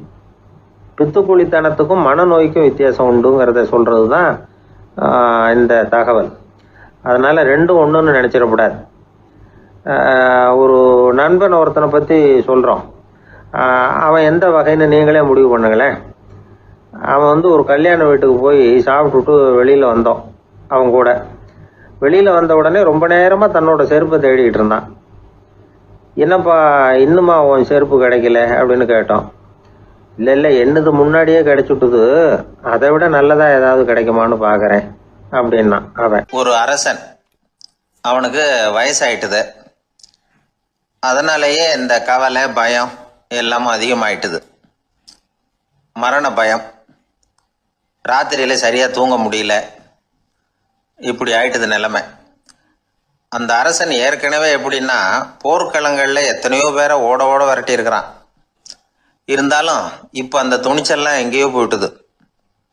பேசாமல் படுத்துருக்கிறான். அப்படியே படுத்தாலும் தான் தூக்கம் வர மாட்டேங்குது. என்ன பண்ணலாம்னு யோசித்தான் இந்த மன்னன். உடனே எல்லா அமைச்சர்களையும் கூப்பிட்டான். எனக்கு நிம்மதி இல்லை, எதை நினைச்சாலும் பயமா இருக்கு, எனக்கு ஒரு ஆலோசனை சொல்லுங்க அப்படின்னா. என்ன ஆலோசனை வேணும் அப்படின்னு சொல்லி கேட்டாங்க. எனக்கு ஒரு நெருக்கடியான சந்தர்ப்பம் ஏற்பட்டு போச்சுன்னு வச்சுக்கோங்க. அந்த நேரத்தில் நீங்கள் யாருமே என் பக்கத்தில் இல்லை ஆலோசனை சொல்கிறதுக்கு அப்படின்னா, அந்த சமயத்தில் எனக்கு உபயோகப்படுற மாதிரி ஒரு வாசகம், பொன்மொழி ஏதாவது சொல்லுங்க. அதை நான் என்னுடைய வைர மோதிரத்துக்கு அடியில் பதிச்சு வச்சுக்கிறேன் அப்படின்னார். தேவைப்படுறப்போ உதவும் அப்படிங்கிறதுனால. அவர் போட்டிருந்த மோதிரமும் அதுக்கு தகுந்த மாதிரியே திறந்து மூடுறது மாதிரி அமைஞ்சிருந்தது. ஏதாவது வாசகம் எழுதுனா உள்ற வச்சுக்கலாம், அதுக்கான வசதி அதில் இருந்தது. அமைச்சர்கள்லாம் யோசனை பண்ணாங்க. இது மாதிரி ராஜா கேட்குறாரு, என்ன வாசகம், அதாவது பொன்மொழி சொல்லலாம் அப்படின்னு எல்லாரும் யோசனை பண்ணாங்க. ஒருத்தருக்குமே சரியாக தோணலை. ஒரே குழப்பமாக இருந்தது. ஏன்னா நெருக்கடியான சமயத்தில் உபயோகப்படுறது மாதிரி ஒரு பொன்மொழி வேணும்னு சொல்லியிருக்கிறார். அப்படி இப்படி யோசித்து பார்த்தா ஒன்றுமே தோணலை. எல்லாரும் குழம்பிக்கிட்டு இருந்த நேரத்தில் ஒரு பெரியவர் அந்த பக்கமாக வந்தார். அவர் சொன்னார், நான் வேணும்னா அதுக்கு பொருத்தமாக ஒரு வாக்கியம் சொல்கிறேன், ஆனால் ஒரு நிபந்தனை. அதை யாரும் ரொம்ப ஆர்வம் காரணமாக அவசரப்பட்டு படிச்சிடக்கூடாது. அதை ரகசியமாக அந்த மோதிரத்துக்குள்ளே எழுதி வச்சுக்கணும். எப்போவாவது இக்கட்டில் மாட்டிக்கிற சமயத்தில் மட்டும் வேறு வழியே இல்லை அப்படிங்கிற நிலைமையில் மட்டும்தான் அதை திறந்து பார்க்கணும். அப்படி நீங்கள் இருக்கிறதா இருந்தால் நான் அதை சொல்கிறேன் அப்படின்னார் அந்த பெரியவர். சரின்னு ஒத்துக்கிட்டாங்க எல்லாரும். அதே மாதிரி அவர் ஒரு வாக்கியத்தை சொன்னார். அவர் சொன்ன வாக்கியத்தை ரகசியமாக மோதிரத்துக்குள்ளே பதிச்சு மூடியாச்சு. ராஜா அதை விரலில் மாட்டிக்கிட்டார். கொஞ்ச நாள் ஆச்சு. அந்த ராஜாவுக்கு ஒரு சோதனை வந்தது. என்ன சோதனைன்னா, அடுத்த நாட்டு மன்னன் படையெடுத்துக்கிட்டு வந்துட்டான். அவன் இவர்கிட்ட ஏற்கனவே தோற்று போனவன், ஒரு வெறியில் வந்திருக்கிறான். தோற்று போனவன் மறுபடியும் சண்டைக்கு வந்தால் எப்படி வருவானோ அப்படி வர்றான். ஒரு வெறியில் வந்தான், ஜெயிச்சுட்டான். என்னாச்சு இவரோட நிலைமைன்னா, நாட்டை இழந்துட்டார், எல்லாத்தையும் இழந்துட்டார். கடைசியாக ஒரு அடிபட்ட குதிரையில் ஏறி தப்பிச்சு போயிட்டார், வேற வழி இல்லைன்னு. பின்னாடி துரத்திக்கிட்டு வராங்க. இவர் ஒரு மலை உச்சிக்கு போயிட்டார். அதுக்கும் அப்பால் போக முடியாது, ஏன்னா அந்த பக்கம் பயங்கர பள்ளம். உல்லாச பயணிகள் கண்டு கழிக்கிற இடம் அது. ஆனால் இவருக்கு அது சாவு பயணத்தின் வாசல், திரும்பவும் முடியாது. அவ்வளவு குறுகிய பாதை அது, வேற வழியே இல்லை. இந்த நேரம் சூரிய ஒளி மோதிரத்தில் பட்டு மின்னிச்சு. உடனே இவருக்கு ஞாபகம் வந்தது. மோதிரத்தை திறந்து படிக்கிறார். அதில் இருந்த வாசகம், இந்த நிலையும் மாறிவிடும், this too will pass away. அவருக்கு ஒரு தைரியம் வந்தது. பின்னாடி வந்தவங்களும் திசை மாறி வேற எங்கேயோ தேடி போயிட்டாங்க. அவங்க விரட்டிக்கிட்டு வரலன்னா இவ்வளவு அழகான ஒரு இடம் இருக்கிறதே எனக்கு தெரியாமல் போயிருக்குமேன்னு நினைச்சார். இவ்வளவு அழகை ரசிக்கிறதுக்காக ஒரு நாட்டையே கூட இழக்கலாம்னு தோணுச்சு அவருக்கு. அமைதியாக அந்த அழகை ரசித்தார். எதிரிகள்லாம் எங்கேயோ போயிட்டாங்க. மன்னர் நாடு திரும்பினார். மறுபடியும் படைகளை திரட்டினார். கொஞ்ச நாளில் படை எடுத்துக்கிட்டு போனார். யாருக்கிட்ட தோற்று போனாரோ அவரையே வெற்றி கண்டு திரும்பி வர்றார். வரவேற்பு விழா பிரமாவப்படுது. ஆடல் பாடல் கோலாகலம். இதை பார்த்தது அந்த ராஜாவுக்கு தலைகால புரியல. நம்மளை இனிமேல் யாராலையும் ஜெயிக்க முடியாதுன்னு நினைச்சார். அகம்பாவம் லேசாக எட்டி பார்த்தது. இப்போ மறுபடியும் சூரிய ஒளிப்பட்டு மோதிரம் மின்னிச்சு. அதை திறந்து மறுபடியும் படிக்கிறார். இந்த நிலைமையும் மாறிவிடும், this too will pass away. அவ்வளவுதான். அவர் மனசு அடங்க ஆரம்பிச்சுட்டுது, ஆணவம் போயிட்டுது. இதிலேருந்து நாம் தெரிஞ்சுக்க வேண்டியது என்னன்னா, எந்த சூழ்நிலையிலையும் நாம் கவலைப்பட வேண்டியதில்லை. ஏன்னா இங்கே எதுவுமே நிரந்தரம் இல்லை. அந்த ராஜா மாதிரியே நம்ம ஆள் ஒருத்தன் ஒரு மோதிரம் போட்டிருந்தான், அதுக்குள்ளே அவன் எழுதி வச்சிருந்த வாசகம், எதுக்கும் கவலைப்படாதே அப்படிங்கிறது தான். ஒரு நாள் பயங்கரமான கவலையோடு உட்காந்துருந்தான். பக்கத்தில் இருந்தவங்க சொன்னாங்க, இது மாதிரி சந்தர்ப்பத்தில் தான் நீ உன் மோதிரத்தை திறந்து பார்க்கணும்னாங்க. இவனுக்கு கவலையோட எரிச்சலும் சேர்ந்துக்கிட்டது. அது எப்படி முடியும், இப்போ திருட்டு போனது என்னோட அந்த மோதிரம் தானே அப்படின்னு சொல்லிவிட்டு தலையில் கை வச்சுட்டு உட்காந்துட்டான். இப்படிலாம் சொல்கிறது உண்டு. இருந்தாலும் நாம் எந்த சூழ்நிலையிலையும் கவலைப்பட வேண்டியதில்லை அப்படிங்கிற உண்மையை புரிஞ்சுக்கணும். அப்படி கவலைய வெல்றதுக்கான வழி தெரிஞ்சுட்டதுன்னா வாழ்க்கையில வெற்றி நிச்சயம். ஒருத்தர் தனியா ஒரு இடத்துல கண்ணை மூடிக்கிட்டே உட்கார்ந்துருக்கிறார். தூங்கிட்டு இருக்கிறாரா, தியானம் பண்ணிட்டு இருக்கிறாரா, எப்படி கண்டுபிடிக்கிறது? நமக்கு தெரிஞ்ச வரைக்கும் தூக்கம்னா தலை அடிக்கடி சாயும், அப்புறம் நிமிரும். தியானம்னா ஆடாம அசையாம அப்படியே இருக்கும். இதுதான் நமக்கு தெரிஞ்ச வித்தியாசம். ஆனா தூக்கத்துக்கும் தியானத்துக்கும் நிறைய வித்தியாசம் உண்டு. ஒரு முட்டாள் தூங்க போனால் முட்டாளாகவே திரும்பி வருகிறான். அதே முட்டாள் தியானம் பண்ண போனால் அவன் ஞானியாக திரும்பி வருகிறான். இப்படி எல்லாம் பெரியவங்க சொல்லி வச்சிருக்கிறாங்க. அது இருக்கட்டும், ஞானிகளுக்கும் நமக்கும் என்ன வித்தியாசம்? இப்ப நாம அழகா ஒரு ரோஜா பூவை பாக்குறோம். ஆஹா, எவ்வளவு அழகா இருக்குது அப்படின்னு ஆச்சரியப்படுறோம். ஒரு ஞானி அந்த ரோஜா பூவை பாக்குறார். அவரும் நினைக்கிறார், ஆஹா, இது எவ்வளவு அழகா இருக்குது அப்படின்னு. உலக பொருள்களை நாம எப்படி ஐம்புலன்கள் மூலமா உணர்றோமோ அப்படித்தான் அவங்களும் உணர்றாங்க. அதுல ஒண்ணும் வித்தியாசம் இல்ல. அல்வா சாப்பிடுறோம், அது நமக்கு மட்டும்தான் இனிக்கும், ஞானிகளுக்கு எல்லாம் கசக்கும்னு சொல்லுவோம். அப்படி இல்ல, அதுல வித்தியாசம் இல்ல. அப்புறம் ஞானிகளுக்கும் நமக்கு என்னதான் வித்தியாசம்? அந்த வேறுபாடு எந்த கட்டத்துல ஆரம்பமாகுது அதை இப்ப பாப்போம். இப்ப மறுபடியும் அந்த ரோஜா பூ கிட்ட போவோம். ஞானி அதை பாக்குறார். ஆஹா, எவ்வளவு அழகா இருக்குன்னு நினைக்கிறார். அதுக்கப்புறம் அதையே நினைக்கிறது இல்ல, வேற வேலையை பார்க்க போடுவார். அல்லது இயற்கையின் ஆற்றலை பத்தி நினைக்க ஆரம்பிச்சிருவார். அவ்வளவுதான். ஆனா நாம அப்படி செய்ய மாட்டோம். நாம என்ன செய்வோம் தெரியுமா? முதல்ல அந்த ரோஜா பூவை பார்ப்போம். ஆஹா, எவ்வளவு அழகா இருக்குது இந்த ரோஜா பூன்னு நினைப்போம். அந்த அழகை ரசிப்போம். அப்புறம் இந்த மலர் நம்ம கிட்ட இருந்தா எவ்வளவு அழகா இருக்கும்னு நினைப்போம். அதுக்கப்புறம் அந்த மலர் நமக்கு வேணும்னு நினைப்போம். அதுக்கு அடுத்த கட்டம், அந்த மலர் இல்லைன்னா நம்மால வாழ முடியாதுங்கிற நிலைமைக்கு வந்துருவோம். உடனே அந்த மலர் அடையறதுக்கு முயற்சி பண்ணுவோம். அதுக்கு யாராவது தடையா இருந்தா அவங்க மேல நமக்கு கோபம் வரும். அந்த கோபத்தின் காரணமா நம்ம விவேக புத்தியை இழந்துருவோம். யாருகிட்ட எப்படி நடந்துக்கணுங்கிறத மறந்துடுவோம். அதன் காரணமா ஞாபக மறதி ஏற்படும். அதாவது முன்பு விவேக புத்தி மழுங்கி இருந்ததுன்னா அது இப்ப அடியோட இல்லைங்கிற நிலைமை வந்துடும். அதன் காரணமா நம்ம புத்தியை இழந்துருவோம், கடைசியில அழிவோம். இந்த நிலைமை நமக்கு வந்துடக்கூடாதுன்னா அதுக்கு என்ன செய்யணும்? நமக்கு கெடுதல் செய்யக்கூடிய ஆசைகளை ஆரம்பத்திலேயே கிள்ளி எறிஞ்சிடணும். ஒரு விஷயம் என்ன தெரியுமா? எந்த ஆசைக்குமே முதல்ல வலு கிடையாது. அதை பத்தி நாம நினைக்க நினைக்கதான் அதுக்கு வலு உண்டாகுது. இளம் தளிரா இருந்தது இப்ப பெரிய மரமா ஆயிடுது. ஞானிகள் இந்த அளவுக்கு அதை வளர விடுறது இல்ல. அதுதான் நமக்கும் அவங்களுக்கும் உள்ள வித்தியாசம். ஒரு இளைஞன் கையில ஒரு குச்சியை வச்சுக்கிட்டு நடந்து போயிட்டு இருக்கிறான். இன்னொரு வயசானவர் கையில ஒரு குச்சியை வச்சுக்கிட்டு நடந்து போறார். அது அவருக்கு ஊன்றுகோல். அது இல்லைன்னா அவரால் நடக்க முடியாது. அது தவறி கீழே விழுந்தா அவரும் விழுந்துருவார். ஆனா அந்த இளைஞன் அப்படி இல்ல. அவனுடைய கைத்தடியை யாராவது எடுத்துக்கிட்டு போனா கூட அவன் கவலைப்பட மாட்டான். அவன் அந்த கைத்தடியை பயன்படுத்துறது மாதிரி தான் ஞானிகள் உலக பொருள்களை பயன்படுத்துறாங்க. ஆனா நம்ம மாதிரி சாதாரண ஆளுங்க அந்த வயசானவர் கைத்தடியை பயன்படுத்தினது மாதிரி உலக பொருள்களை பயன்படுத்துறோம். இதுதான் ஞானிகளுக்கும் நமக்கும் உள்ள வித்தியாசம். ஞானிங்கிறவர் பொருள்களை துறக்க மாட்டார், அதுகள் பேர்ல உள்ள பற்றுதலை தான் துறப்பார். எனக்கு தெரிஞ்ச ஞானி ஒருத்தர் இருக்கிறார். அவர் சொன்னார், 1988 ஜூன் மாதம் 1 தேதியை என்னால மறக்க முடியாதுன்னார். ஏன்னு கேட்டேன். அதுதான் எனக்கு ஞானம் வந்த நாள்னார். அப்படியா?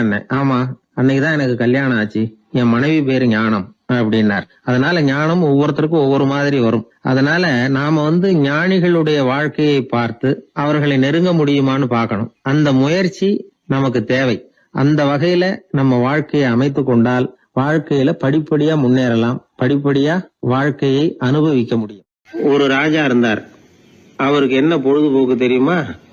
தன்னை சுத்தி இருக்கிறவங்க கிட்ட ஏடா கூடமா ஏதாவது கேள்வி கேட்க வேண்டியது, அவங்க பதில் சொல்ல தெரியாம முழிக்கிறாங்கல்ல, அதை பார்த்து ரசிக்க வேண்டியது. இப்படி ஒரு சுபாவம் அவருக்கு. ஒரு நாள் அவருடைய மந்திரி ஒருத்தர் அவர்கிட்ட மாட்டினார். அவரை கிட்டத்துல கூப்பிட்டு, அமைச்சரே, எனக்கு ஒரு சந்தேகம்னார். என்னன்னார் அமைச்சர். கடவுள் இருக்கிறாரா அப்படின்னு ஒரு கேள்வி கேட்டாராம். ஆமா, இருக்கிறார் அப்படின்னாராம் அவரு. அவர் என்ன சர்வ வல்லமை படைச்சவரா அப்படின்னாராம். ஆமா அரசே, அவன் இல்லாம ஒரு அணுவும் அசையாது. இருந்த இடத்துல இருந்தே கண் சிமிட்டுகிற நேரத்துல ஏராளமான அற்புதங்களை நிகழ்த்த அவனன்றி யாரால் முடியும் அப்படின்னாராம் அமைச்சர். இந்த இடத்துலதான் எனக்கு இன்னொரு சந்தேகம்னாரா ராஜா. என்ன சொல்லுங்கன்னார். நீங்க சொல்றீங்க அவர் சர்வ வல்லமை படைச்சவர், இருந்த இடத்துல இருந்தே ஏராளமான அற்புதங்களை செய்யக்கூடியவர்னு. அப்படி இருக்கிறப்போ அவர் இருந்த இடத்துல இருந்தே ஒருத்தனுடைய கஷ்டத்தை தீர்த்து வச்சுள்ளாமே, மேஜிக் பண்றது மாதிரி. அதை விட்டுட்டு பக்தன் கூப்பிட்டா உடனே ஒரு வாகனத்து மேல ஏறி ஏன் இங்க ஓடி வரணும்? அப்படி வர்றதாக புராணம்லாம் சொல்லுதே. அவருக்கு இருக்கிற சக்திக்கு அவர் உட்கார்ந்த இடத்துல இருந்தே ஒரு விரலை அசைச்சா இங்க பக்தனுக்கு கிடைக்க வேண்டியதெல்லாம் கிடைச்சுடாதா அப்படின்னாராம். அமைச்சர் யோசனை பண்ணி பார்த்திருக்கார். அப்புறம் சொன்னாராம், மன்னா, இந்த கேள்விக்கான பதில சமயம் வர்றப்போ உங்களுக்கு சொல்றேன். அப்படின்னு சொல்லிவிட்டு அப்போதைக்கு அவர்கிட்ட இருந்து தப்பிச்சார். கொஞ்ச காலம் கழிச்சு ஒரு நாள் ராஜா உல்லாச பயணம் புறப்பட்டார். அவருடைய குடும்பம், உறவினர்கள் எல்லாரும் சேர்ந்து போனாங்க. ஒரு பெரிய படகுல ஏறி ஒரு நதியை கடந்து போயிட்டு இருக்கிறாங்க. அந்த படகோட ஒரு முனையில ராஜா உட்கார்ந்து நதியோட அழகை ரசிச்சுக்கிட்டு இருக்கிறார். இன்னொரு முனையில அமைச்சர் இளவரசனுக்கு ஏதோ வேடிக்கை காட்டிக்கிட்டு இருக்கிறார். அந்த படகு நடு ஆத்துல போயிட்டு இருக்குது. அப்போ தொப்புன்னு ஒரு பெரிய சத்தம்.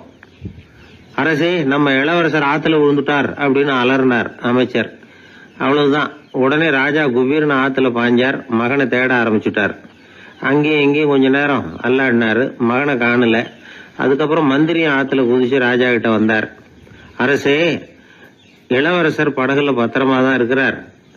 தண்ணியில விழுந்தது வெறும் கல்லு தான் அப்படின்னார். 2 பேரும் ஈர உடையோட படகுக்கு சேர்ந்தாங்க. ராஜா மந்திரிய கோபமா பார்த்தார். இது என்ன விளையாட்டுன்னார். அரசே, கொஞ்ச நாளைக்கு முன்னாடி நீங்க கேள்விக்கு பதில் ஒண்ணு கேட்டீங்க. அந்த கேள்விக்கான பதில நீங்க அனுபவ ரீதியா உணரணும்னு ஆசைப்பட்டேன். அதனாலதான் இப்படின்னார். அப்புறம் விளக்கம் கொடுத்தார். அரசே, ஒரு பக்தனுக்கு கஷ்டம்னா இருந்த இடத்துல இருந்து அதை தீர்த்து வைக்கலாமே கடவுள், ஏன் நேர்ல ஓடி வரணும் அப்படின்னு கேட்டீங்க. இப்ப நடந்தது என்ன? இளவரசர் தண்ணியில விழுந்துட்டாருன்னதும் நீங்க ஊன்னு சொல்லி ஒரு விரலை காட்டினா போதும், உடனே தண்ணியில குதிக்கிறதுக்கு ஏராளமான காவலர்கள் இங்க இருக்கிறாங்க. ஆனா நீங்க என்ன செஞ்சீங்க? இளவரசர் விழுந்துட்டாருன்னதும் அவர் எந்த பக்கம் எந்த திசையில விழுந்தாருன்னு கூட கேட்காம உடனே தண்ணியில குதிச்சிங்க. அப்படி உங்களை குதிக்க வச்சது எது? மகன் மேல உள்ள பாசம், அன்பு. அது மாதிரிதான் கடவுளும் ஓடி வர்றார் அப்படின்னார். அதுக்கப்புறம் அந்த ராஜா ஏடம் கூடமா எதுவும் கேள்வி கேட்கறதே இல்லையா. அந்த பழக்கத்தை விட்டுட்டாராம்.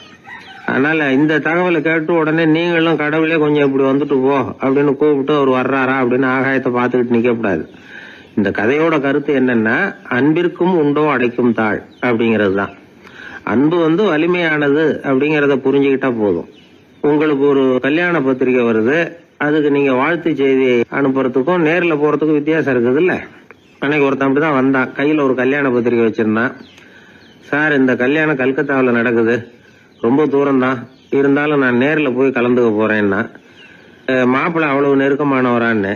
இல்ல சார், மாப்பிள்ளையே நான் தான் அப்படிங்கிறான். சில பேர் எப்படின்னா, அவங்க பேசுற வார்த்தை ஒரு மாதிரியா இருக்கும், அதுக்கு அர்த்தம் வேற மாதிரியா இருக்கும். அதனால நாம அவசரப்பட்டு ஒரு முடிவுக்கு வந்துடக்கூடாது. யோசிச்சு பார்க்கணும். இல்லைன்னா விவரம் தெரிஞ்சவங்களை கேட்டு அதுக்கு அர்த்தம் என்னன்னு கண்டுபிடிக்கணும். ஒரு ஊர்ல ஒரு பெரியவர் இருந்தார். அவருக்கு 3 பிள்ளைங்க. கடைசி காலத்துல அவர் அந்த 3 பிள்ளைங்களையும் கிட்டத்துல கூப்பிட்டு 3 அறிவுரைகளை சொல்லிவிட்டு கண்ணை மூடிட்டார். அவர் சொன்ன அறிவுரைகள் என்ன தெரியுமா? பெத்த தாய்க்கு சோறு போடாதே, இது ஒரு அறிவுரை. கொடுத்த கடனை கேட்காதே, இது ஒரு அறிவுரை. விதைச்ச நிலத்துக்கு வேலி போடாதே, இது ஒரு அறிவுரை. என்ன இது எல்லாம் ஒரு மாதிரியா இருக்குது, இதெல்லாம் பார்த்தா அறிவுரை மாதிரியா தெரியுது, என்னப்பா இப்படி சொல்றிய அப்படின்னு கேட்கலாம்னா அவர் அதுக்குள்ள கண்ணை மூடிட்டார். சரி, அப்பா சொல்லிவிட்டு போன அறிவுரைக்கு அர்த்தம் என்ன, அதை எப்படியாவது கண்டுபிடிப்போம் அப்படின்னு சொல்லி அந்த 3 பிள்ளைங்களும் ஆளுக்கு ஒரு அறிவுரையை எடுத்துக்கிட்டு வெளியில புறப்பட்டாங்களாம், விவரம் தெரிஞ்சவங்களை கேட்கலாம்னு. ஒரு பெரியவர் வந்தார். அவரை பார்த்து விளக்கம் கேட்டாங்க.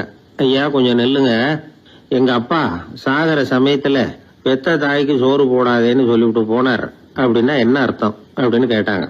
அந்த பெரியவர் கொஞ்சம் யோசனை பண்ணி பார்த்துட்டு அப்புறம் விளக்கம் சொன்னார். பெத்த தாய்க்கு சோறு போடாதேன்னா பொதுவா வயசானவங்களுக்கு அடிக்கடி கோபம் வரும். மருமகளோ மற்றவங்களோ சோறு போட்டா சீரா போட்டா ஐயோ குறைச்சி போடுறாளே, தாராளமா போடுறதுக்கு மனசு வரலையேம்பாங்க. தாராளமா போட்டா ஐயோ இப்படி மாட்டுக்கு கூட்டுறது மாதிரி கூட்டுறாளேம்பாங்க. ஆக எப்படி போட்டாலும் கோபம் வரும். அதனால இவங்களுக்கெல்லாம் நாம சோறு போடக்கூடாது, அவங்களா எடுத்து போட்டுக்கிற மாதிரி அவங்களுக்கு முன்னாடி வச்சுடணும். அதுதான் புத்திசாலித்தனம். அததான் உங்க அப்பா பெத்த தாய்க்கு சோறு போடாதேன்னு சொல்லியிருக்கிறார். போடாதேன்னா அவங்களா எடுத்துக்கிற அளவுக்கு அவங்க முன்னாடி சோத்தை வச்சிருங்க, அவங்க வேணுங்கிறத எடுத்துக்கிட்டோம்னு அர்த்தம் அப்படின்னு விளக்கம் கொடுத்தாரு அந்த பெரியவர். சரிங்க, அடுத்தபடியா எங்க அப்பா கொடுத்த கடனே கேட்காதேன்னு சொன்னாரு, அது எப்படிங்க நாங்க கேட்காம இருக்க முடியுமா அப்படின்னு கேட்டிருக்காங்க. பெரியவர் சொன்னார், கொடுத்த கடனை கேட்காதேன்னா கடனை கொடுத்துட்டு அதை கேட்டு வாங்குற அளவுக்கு நடந்துக்கிறவனுக்கு கடன் கொடுக்காதேன்னு அர்த்தம். கொடுத்த கடனை கேட்காமலே திருப்பி கொண்டாந்து கொடுக்கற நல்லவங்களா பார்த்து கடனை கொடுக்கணும். அததான் உங்க அப்பா அப்படி சொல்லி இருக்கிறார், கொடுத்த கடனை கேட்காதேன்னு அப்படின்னு விளக்கம் கொடுத்தார். உடனே இவங்க அந்த மூணாவது விஷயத்தையும் சொல்லி விளக்கம் கேட்டாங்க. விதைச்ச நிலத்துக்கு வேலி போடாதேன்னு சொன்னாரு, அது எப்படி வேலி போடாம இருக்க முடியும் அப்படின்னு கேட்டாங்க. ஏன் முடியாது? நம்ம நிலத்தை சுத்தி இருக்கிற நிலத்துக்கு சொந்தக்காரங்க எல்லாம் நல்லவங்களா இருந்துட்டா நம்ம நிலத்துக்கு வேலி போட வேண்டிய அவசியம் இல்லையே, வேற பாதுகாப்பு தேவையில்லையே. அதனால நல்லவங்க நிலத்துக்கு மத்தியில நம்ம நிலம் இருக்கிறது மாதிரி பாத்துக்கணும், அதுதான் அதுக்கு அர்த்தம் அப்படின்னாரு அந்த பெரியவர். அதுக்கு பிறகுதான் இந்த பிள்ளைங்களுக்கு அப்பா சொன்ன புத்திமதியோட பொருள் புரிஞ்சுதான். ஒரு பெரியவர் இந்த உலகத்தை விட்டு போகக்கூடிய நிலைமையில இருக்கிறார், கட்டில்ல படுத்திருக்கிறார். சொந்தக்காரங்க எல்லாம் கூப்பிட்டு ஆளுக்கு ஒரு புத்திமதி விதமா சொல்லிக்கிட்டே இருக்கிறார். அவங்க எல்லாம் கிட்டத்துல வந்து அவர் சொல்ற புத்திமதியை கேட்டுட்டு போறாங்க.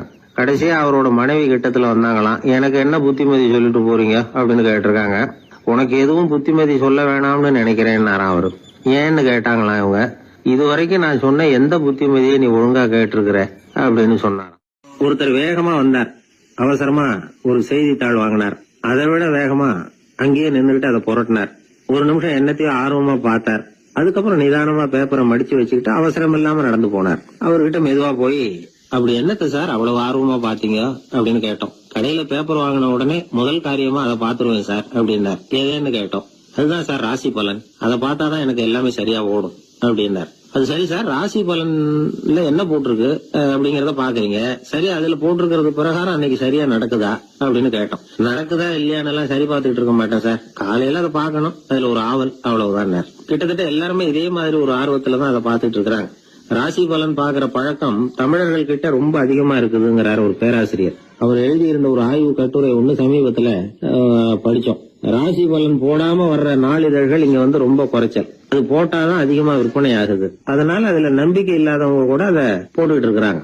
ரொம்ப வேடிக்கை சார், மெட்ராஸ்ல பேப்பர் வாங்கி தன்னோட ராசி பலன் பார்த்துட்டு பெங்களூர்ல ஓடுற குதிரை மேல பணம் கட்டுறவங்களும் உண்டு. ராசி பலன் பார்த்துட்டு லாட்டரி சீட் வாங்குறவங்களும் உண்டு. இந்தியாவில் அச்சாகிற மொத்த லாட்டரி சீட்ல 70% தமிழ்நாட்டுல தான் விற்பனை ஆகுதான். இது முன்னாடி இங்க அனுமதி இருந்த காலத்துல உள்ள கணக்கு. இப்பதான் அதை கட்டுப்பாடு பண்ணியாச்சு. வான் மண்டலம் பூ மண்டலத்தை பாதிக்கிறது உண்மைதான், அதை வந்து அறிவியல் பூர்வமா சிந்திக்கணும். அதை விட்டுட்டு இன்று நண்பரால் பண வரவு அப்படின்னு ராசி பலன் பார்த்துக்கிட்டு இருக்கிறோம். நம்முடைய நண்பன் இன்னைக்கு பணம் கொண்டாந்து கொடுக்க போறான்ங்கிறது ஆகாயத்துல உள்ள நட்சத்திரத்துக்கு எப்படி தெரியும்? அதுவும் இல்லாம இங்க உள்ள நண்பர்கள் எந்த காலத்துல பணம் கொண்டாந்து கொடுத்திருக்காங்க? நண்பர்களை வந்து பக்கத்திலேயே இருந்து பாக்குற நம்மாலேயே புரிஞ்சுக்க முடியல, எங்கேயோ இருக்கிற நட்சத்திரத்துக்கு என்ன தெரியும்? ஒரு காலத்துல நாம வாழ்கிற இந்த பூமி ஒரே இடத்துல நிலையா நிக்குதுன்னு, சூரியனும் சந்திரனும் பூமியை சுத்திக்கிட்டு வருதுன்னு நம்பிக்கிட்டு இருந்தோம். அந்த காலத்துல உருவான ராசி பலன் கொள்கையை சூரியனை சுத்தி தான் பூமி வருதுன்னு தெரிஞ்சுக்கிட்ட இந்த காலத்திலயும் நம்பிக்கிட்டு இருக்கிறது ரொம்ப வினோதம் தான். இந்த ராசி பலன் பாக்குற பழக்கம் நம்முடைய ஊக்கத்தை இழக்க செய்யக்கூடிய ஒரு பழக்கம், அது வேண்டியது இல்லைங்கிறது தான் அறிவாளிகள் கருத்து. இப்போ ஒரு உதாரணத்துக்கு நாமே ஒரு சோதனை செஞ்சு பார்ப்போமே. ஒரே நாள் வந்த தினசரி பேப்பர்கள் சிலதை எடுத்துக்கிட்டோம். அதுல ஒரே ராசிக்கு ஒவ்வொரு பேப்பர்லயும் என்ன பலன் போட்டிருக்கு பாக்கலாமா? என்னுடைய நண்பர் ஒருத்தர் ராசிக்கு ஒவ்வொரு செய்தித்தாள்லயும் என்ன ராசி பலன்னு பார்த்தோம். ஒரு பேப்பர்ல செலவும் சிரமமும் அப்படின்னு போட்டிருக்கு, இன்னொரு பேப்பர்ல சுலபமாக நன்மை அப்படின்னு போட்டிருக்கு. இதுல எதை நம்புறது? நீங்களும் ஒரு நாள் இதை சோதிச்சு பாருங்க. பல பேப்பர் வாங்கி உங்க ராசிக்கு ஒவ்வொரு பேப்பர்லயும் என்ன போட்டிருக்குன்னு பாருங்க. எல்லாம் ஒரே விதமா இருக்காது, மாறி மாறி இருக்கும். என்னுடைய நண்பர் ஒருத்தர் நானும் ஒரு நாள் கடையில பேப்பர் வாங்கணும். நண்பர் வந்து ராசி பலன்ல எல்லாம் ரொம்ப நம்பிக்கை இல்லாதவர். இருந்தாலும் நான் பேப்பர் வாங்கின உடனே உங்க ராசி என்ன சொல்லுங்க, பலன் என்னன்னு பாக்கலாம்னு. அவர் சிரிச்சுக்கிட்டு அதெல்லாம் டூப்புங்க, அதை ஏன் பாக்குறீங்க, சும்மா சொல்லுங்கன்னு. என் ராசி தனுசு, அதுல பண வரவுன்னு போட்டிருக்கோம் அப்படின்னாரு. நான் பார்த்தேன், ஆச்சரியப்பட்டு போயிட்டேன். பண வரவுன்னு தான் போட்டிருக்கு சார், அது எப்படிங்க பார்க்காமலே கரெக்டா சொல்லிவிட்டீங்க அப்படின்னு கேட்டேன். அவர் மெதுவா கிட்ட வந்து காதோட காதா சொல்றார், அந்த பேப்பருக்கு தினமும் ராசி பலன் எழுதி கொடுக்கறதே நான் தான் சார் அப்படின்னார். உனக்காக நான் என்ன வேணும்னாலும் செய்யறதுக்கு தயாரா இருக்கிறேன் அப்படின்னாரு ஒருத்தர்.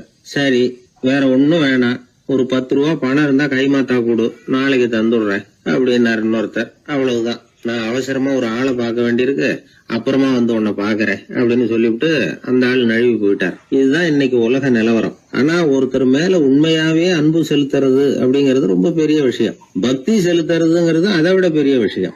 பக்தினா ஏதோ கோயிலுக்கு போய் சாமி கும்பிட்டு வர்றது இல்ல. பக்தியோட எல்லை எதுன்னு தெரிஞ்சுக்கிறதுக்கு உங்களுக்கு ஆசையா இருக்குதா அப்படின்னா ஒரு கதை உண்டு, அதுக்கு அதை கேளுங்க. அதாவது மயூர சர்மன் அப்படின்னு ஒருத்தர் இருந்தான். கிருஷ்ணர் மேல அவன் ரொம்ப பக்தியா இருந்தான். ஒரு நாள் கிருஷ்ணர் வந்து அவனை பார்த்துட்டு போலாம்னு நினைச்சு வந்தாரு.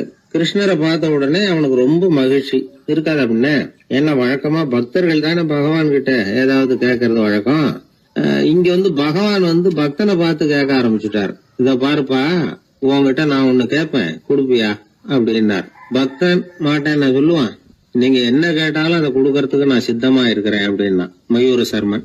உன்னோட மகன் ஒருத்தன் இருக்கானே 5 வயசுல, அவன் தான் எனக்கு வேணும்னாரு. இவன் கொஞ்சம் கூட தயங்கல, சரி தந்தேன் அப்படின்னு சொல்லிவிட்டான். கிருஷ்ணர் பார்த்தார், அவன் உடம்பு பூராவும் எனக்கு தேவையில்லை, அவன் உடம்போட வலது பாகம் மட்டும் எனக்கு போதும்னார். அதுக்கும் சரி அப்படியே கொடுக்குறேன். இவன் அந்த சின்ன பையனை நிக்க வச்சு அவன் தலையில இருந்து ஒரு ரம்பத்தால அறுக்கணும், அப்பதானே அது 2 பாகமா ஆக்க முடியும் அப்படின்னாரு. சரி அப்படியே செய்யறேங்கிறான் அவன். அந்த ரம்பத்தை நீ ஒரு பக்கம் பிடிச்சுக்கணும், உன்னோட மனைவி ஒரு பக்கம் பிடிச்சுக்கணும், நீங்க 2 பேரும் அப்படி பிடிச்சுக்கிட்டு அதை அறுத்து அவனை 2 துண்டாக்கணும் அப்படிங்கிறார். அதுக்கும் சரிங்கிறான். அப்படி செய்யறப்போ நீயும் அழப்படாது, உன்னுடைய மனைவியும் அழப்படாது அப்படின்னு அடுத்த கண்டிஷன். அதுக்கும் சரிங்கிறான். அடுத்த அப்படி ஒரு கண்டிஷன் போடுறார், அதாவது உன்னுடைய மகனும் அழப்படாது அப்படிங்கிறார். அதுக்கும் சரின்னு ஒத்துக்கிட்டான். இவ்வளவு நிபந்தனைகள் பேர்ல தான் உன் மகனோட வலது பாகத்தை நான் ஏத்துக்குவேன், இல்லைன்னா ஏத்துக்க மாட்டேன் அப்படின்னு சொல்லிவிட்டார் அவர். உங்களோட அத்தனை நிபந்தனைகளுக்கும் கட்டுப்பட்டு நாங்க நடக்கிறோம் அப்படின்னு சொல்லிவிட்டான் மயூர சர்மன். உடனே மகனை கூப்பிட்டான். அவன் வந்து நின்னான், அவனை குளிப்பாட்டினான், புது ஆடைகள் போட்டு விட்டான். அதுக்கப்புறம் ஒரு ரம்பத்தை எடுத்து அறுக்க ஆரம்பிச்சான். ஒரு பக்கம் அவன், இன்னொரு பக்கம் அவனுடைய மனைவி, நடுவுல அந்த பையன். அவங்க 2 பேர் கண்ணிலேயும் கண்ணீர் கொஞ்சம் கூட வரவே இல்லை. ஆனா அந்த சின்ன பையனோட இடது கண்ணில இருந்து மட்டும் கண்ணீர் வழிய ஆரம்பிச்சுட்டுது. இத கிருஷ்ணர் பார்த்துட்டார். என்னோட நிபந்தனைப்படி நீங்க நடந்துக்கல, அதனால உங்க பையனோட வலது பாகம் எனக்கு வேணாம்னு விட்டார். நாங்க 2 பேரும் அழலையே அப்படின்னா மயூர சர்மன். நீங்க அழல சரி, ஆனா உங்க பையனோட இடது கண்ணு மட்டும் அழுதுது அப்படின்னார். உடனே அந்த சின்ன பையன் என்ன சொன்னான் தெரியுமா? ஐயா, என் உடம்போட வலது பாகத்தை மட்டும் தானே பகவான் வந்து கேட்டாரு, வலது பாகம் பண்ணின புண்ணியத்தை இடது பாகம் பண்ணலையே அப்படின்னு நினைச்சுதான் இடது கண் அழுதுகிட்டு இருக்குது அப்படின்னா. உடனே கிருஷ்ணர் கண்ணுல தண்ணி வர ஆரம்பிச்சுட்டுதான். அந்த பையனை கட்டி பிடிச்சுக்கிட்டார். அவன் பழைய மாதிரி முழுசா ஆயிட்டான். இதுதான் பக்தியின் எல்லை அப்படின்னு விளக்கம் கொடுத்தார் ஒரு ஆன்மீக பேச்சாளர். பக்தியோட எல்லையை புரிஞ்சுக்கிறதுக்காக இந்த கதை. நீங்க உடனே பகவான் வந்து இப்படி எல்லாம் வந்து நின்னுகிட்டு பையனை வெட்டி கொடு அப்படின்னு எல்லாம் கேட்பாரா அப்படின்னு எல்லாம் கற்பனை பண்ணக்கூடாது. ஆன்மீக விஷயங்களை வந்து ஆன்மீக நோக்கத்துல புரிஞ்சுக்கணும், அதுதான் முக்கியம். பக்தியோட எல்லைக்கே நம்மால போக முடியலன்னாலும் ஒரு ஓரத்துக்காவது போய் சேர முடியுதா அப்படின்னு முயற்சி பண்ணி பார்க்கலாம். அதுக்காக தான் இவ்வளவு. இப்போ நம்ம ஆளுங்களோட பக்தி எந்த அளவுக்கு இருக்குங்கிறத புரிஞ்சுக்கிறதுக்கு வேணும்னா ஒரு உதாரணம் சொல்லலாம். ஒருத்தர் கடவுள்கிட்ட வேண்டிக்கிட்டாராம், நான் செய்யற வியாபாரத்துல இன்னைக்கு 1000 ரூபாய் லாபம் கிடைச்சதுன்னா அதுல 500 ரூபாய உன் கோயிலுக்கு வந்து உண்டியல்ல போட்டு விடுறேன் அப்படின்னு வேண்டிக்கிட்டார். சொல்லிவிட்டு வியாபாரம் பண்ணார். 1000 ரூபாய் கிடைக்கல, 500 ரூபா தான் லாபம் கிடைச்சது. அவர் அதுக்கப்புறம் அந்த கோயிலுக்கு போகல. ஏங்க, கிடைச்ச 500ல பாதிய உண்டியல்ல போட்டு விடுறது தானே நியாயம் அப்படின்னு கேட்டாங்க. அதுக்கு அவரு முறைச்சு பாக்குறார். அப்புறம் சொல்றார், விவரம் தெரியாம பேசாதீங்க, கடவுள் ஏற்கனவே அவரு பங்கு 500 ரூபாயை எடுத்துக்கிட்டு மீதி 500 ரூபாய் தான் எனக்கு கிடைக்கிறது மாதிரி பண்ணிருக்கிறார், அதனால இது எனக்கு சேர வேண்டிய பங்கு அப்படின்னு சொல்லிவிட்டார். இவரோட பக்தியின் எல்லை எந்த அளவுல இருக்குது பாத்தீங்களா? வாழ்க்கையே வெறுத்து போச்சு சார் அப்படின்னு சொல்லிட்டு வந்தான் ஒருத்தன். ஏன்பா அப்படி சொல்ற அப்படின்னு. நான் இந்த உலகத்துக்கு தேவையே இல்லை சார் அப்படின்னா. இந்த உலகத்துல தேவையில்லாம எதுவுமே இல்லையே என்ன நிமிர்ந்து பார்த்தான். இப்போ உன் உடம்புல இருக்கிற காலை மட்டும் எடுத்துருவோமா, அது உனக்கு தேவையில்லை அப்படின்னு. அது எப்படி, நடக்கிறதுக்கு அது வேணாமான்னா. சரி அதை விட்டுரு, கையை மட்டும் எடுத்துருவோம் அப்படின்னு. அப்புறம் சாப்பிடுறது எப்படின்னா. சரி அப்படின்னா இப்போ உன் உடம்புல தேவையில்லாம அனாவசியமா இருக்கிற ஒரு பகுதியை சொல்லு, அதை மட்டும் எடுத்துருவோம்னு. அவன் யோசனை பண்ண ஆரம்பிச்சான். அப்புறம் மெதுவா சொன்னான், எல்லாமே அவசியமா தான் தோணுது அப்படின்னு சொல்லி அவன் சொன்னான். நீ சொன்னதுக்கு அப்புறம் யோசனை பண்ணி பார்த்தா எல்லாமே அவசியம்னு எனக்கு தோணுதுன்னா. உனக்கு எல்லாமும் அவசியம், ஆனா நீ இந்த உலகத்துக்கு அவசியம் இல்லை அப்படித்தானே? இப்பதான் அவன் குழம்ப ஆரம்பிச்சான். இன்னைக்கு பாருங்க, நிறைய இளைஞர்கள் இப்படிதான் தன்கிட்ட என்ன இருக்குங்கிறது தெரியாமலே தடுமாறிட்டு இருக்கிறாங்க. அவங்க யாருங்கிறது அவங்களுக்கு அடையாளம் தெரியறது இல்ல. விலங்குகள்லாம் பாருங்க, பறவைகள் மாதிரி விண்ணுல பறக்கணும் அப்படின்னு ஆசைப்படுறது இல்ல. ஒரு பசுமாடு பருந்து பறக்கிறத பார்த்துட்டு நாமளும் அது மாதிரி பறக்கணும் அப்படின்னு 4 காலையும் தூக்குறது இல்ல. சரி, ஆனா ஒரு மனுஷன் என்ன நினைக்கிறான்னா, அவங்கிட்ட என்ன திறமை இருக்கு அப்படிங்கறத அவனுக்கு புரியாம நடந்துக்கிறான். சரி, ஒரு மனுஷங்கிட்ட என்ன திறமை இருக்குங்கிறத எப்படி கண்டுபிடிக்கிறது? இந்த உலகத்துல இருக்கிற ஒவ்வொரு மனிதனுக்கும் ஒரு தனித்தன்மை உண்டு. அதாவது ஒருத்த மாதிரி இன்னொருத்த இருக்கிறது இல்ல. ஆனாலும் உளவியல் நிபுணர்கள் மனிதர்களின் குணாதிசயங்களை வச்சு அவங்கள 3 வகையா பிரிக்கிறாங்க. சில பேர் எப்படின்னா, தான் சம்பந்தப்பட்ட வேலையோட இருந்து விடுறதில்ல. எதிர இருக்கிறவன் செய்யற வேலை, இன்னொரு பிரிவுல இருக்கிறவன் செய்யற வேலை எல்லாத்திலயும் தலையிடுவாங்க. மனோ தத்துவத்துல இதுக்கு டாமினன்ஸ்னு பேர். இப்படிப்பட்ட குணாதிசயம் உள்ளவங்க எதுக்கு பொருத்தம் தெரியுமா? ஒரு நிறுவனத்தை தலைமையேற்று நடத்துறது, நிர்வாக பொறுப்பு வகிக்கிறது, இது மாதிரி பணிகளுக்கெல்லாம் இவங்க ரொம்ப பொருத்தமா இருப்பாங்க. 2வது வகை மனிதர்கள் எப்படின்னா, இவங்க ரொம்ப இனிமையா பேசுவாங்க, திறமையா பேசுவாங்க, அடுத்தவங்களோட பேசுறதுக்கு ஆசைப்படுவாங்க. இப்படிப்பட்டவங்க எல்லாம் விற்பனை துறையில வேலை பார்க்கறதுக்கு ரொம்ப பொருத்தம். இதை தவிர 3வது வகை மனிதர்கள் உண்டு. அவங்க எப்படின்னா, இவங்களுக்கு பகுத்து உணரும் ஆற்றல் உண்டு, உறுதிப்பாடு உண்டு, அடுத்தவங்களோட அதிகம் பேச மாட்டாங்க. இன்னும் சொல்ல போனா 4 பேரோட பேசுறதே அவங்களுக்கு பிடிக்காது. செய்யற வேலையை நுணுக்கமா செய்வாங்க. எந்த பிரச்சனையா இருந்தாலும் சரி, அது சம்பந்தமா எல்லா விவரங்களையும் சேகரிப்பாங்க. இந்த வகை மனிதர்களுக்கு ஆராய்ச்சி வேலை, அக்கௌண்டன்ட் வேலை, இது மாதிரியான பொறுப்புகளை கொடுக்கலாம். ஒவ்வொரு மனிதனையுமே கொஞ்சம் கூர்ந்து கவனிச்சு பாருங்க. அவனுக்குள்ள இந்த 3 விதமான திறமைகளும் உண்டு. எது அதிகம் எது குறைவு அப்படிங்கறதுலதான் வித்தியாசம். நாம ஒவ்வொருத்தரும் கொஞ்சம் சுயமா சிந்திச்சு பார்க்கணும். நாம இந்த 3 வகையில எந்த வகை அப்படிங்கறத நாமளாதான் தேடி கண்டுபிடிக்கணும். இப்ப சொல்லப்பட்ட 3 குணங்களுமே ஆளுமை சம்பந்தப்பட்டது. இதுல ஒருத்தருடைய இயல்பு, திறமை இதெல்லாம் அடங்காது. இதெல்லாம் தனி. இதையெல்லாம் யார் நினைச்சாலும் முறையா பயிற்சிகள் மூலமா வளர்த்துக்கலாம். இப்ப திறமைய பயிற்சி மூலமா நம்ம வளர்த்துக்கலாம், இயல்பு இதையெல்லாம் வளர்த்துக்கலாம். முன்னாடி சொன்னது மாதிரி நாம எந்த வகையான ஆசாமிங்கிறத புரிஞ்சுக்கிட்டு அதுக்கு தகுந்த மாதிரி ஒரு வேலையை தேடிக்கிட்டோம்னா வாழ்க்கை நல்ல விதமா அமையும். அதுக்கப்புறம் நான் இந்த உலகத்துக்கு தேவையில்லை அப்படின்னு சொல்லிட்டு இருக்க வேண்டிய அவசியம் வராது. அதனால நம்முடைய குணம் என்ன, நாம எப்படிப்பட்டவர் அப்படிங்கறத அடிப்படையில தெரிஞ்சுக்கிட்டு அதுக்கு தகுந்த மாதிரி ஒரு தொழிலை வாழ்க்கையில தெரிஞ்சுக்கிறது, ஏற்றுக்கிறது நல்லது. இப்போ ஒரு அக்கௌண்டன்ட் வேலைக்கு இன்டர்வியூ நடந்தது. ஒருத்தர் வந்தார். அந்த நேர்காணல்ல அவர்கிட்ட ஒரு கேள்வி கேட்டாங்க. ஏன்னா அவர் வந்திருக்கிறது இந்த ரொம்ப கணக்கு சம்பந்தப்பட்ட வேலை, அக்கௌண்டன்ட் வேலை. அதனால இந்த நேர்காணல்ல அவர்கிட்ட கேட்டாங்க, 8, 3 இது 2 பெருக்குனா என்ன அப்படின்னு கேட்டாங்க. அவர் என்ன சொல்லிவிட்டார், 23ன்னு சொல்லிவிட்டார். 8, 3 பெருக்குனா 24ன்னு சொல்லியிருக்கணும். ஏதோ அவசரத்துல 23ன்னு சொல்லிவிட்டார் பதில். சரி போன்னு சொல்லிவிட்டாங்க. அவர் வெளியில வந்துட்டார். வெளியில வந்ததும் யோசனை பண்ணார், அடடா 8, 3 பெருக்க சொன்னாங்க, நம்ம 24ன்னு சொல்றதுக்கு பதிலா 23ன்னு சொல்லிவிட்டோம். இந்த சின்ன கணக்கு கூட நமக்கு தெரியல அப்படின்னு நினைச்சிருப்பாங்களே, நிச்சயமா நமக்கு இந்த வேலை கிடைக்காது அப்படின்னு முடிவு பண்ணிட்டு போயிட்டார். ஆனா பாருங்க, 10வது நாள் அவருக்கு அப்பாயின்மெண்ட் ஆர்டர் வந்துட்டுது. வேலையில உடனே சேர்ந்துங்க அப்படின்னு. சரி, ஏதோ தவறுதலா போட்டாங்க போல இருக்கு, நாம எதையும் வெளியில சொல்லிட்டு இருக்க வேணாம் அப்படின்னு சொல்லி இவரும் கம்முன்னு போய் வேலையில சேர்ந்துக்கிட்டார். ரொம்ப நாள் கழிச்சு வேலை நிரந்தரமானதும் மெதுவா மேனேஜர் கிட்ட போய் உண்மையை சொன்னார். சார், அன்னைக்கு நேர்காணல்ல இன்டர்வியூல 8, 3 இத பெருக்குனா என்ன விடை அப்படின்னு கேள்வி கேட்டீங்க.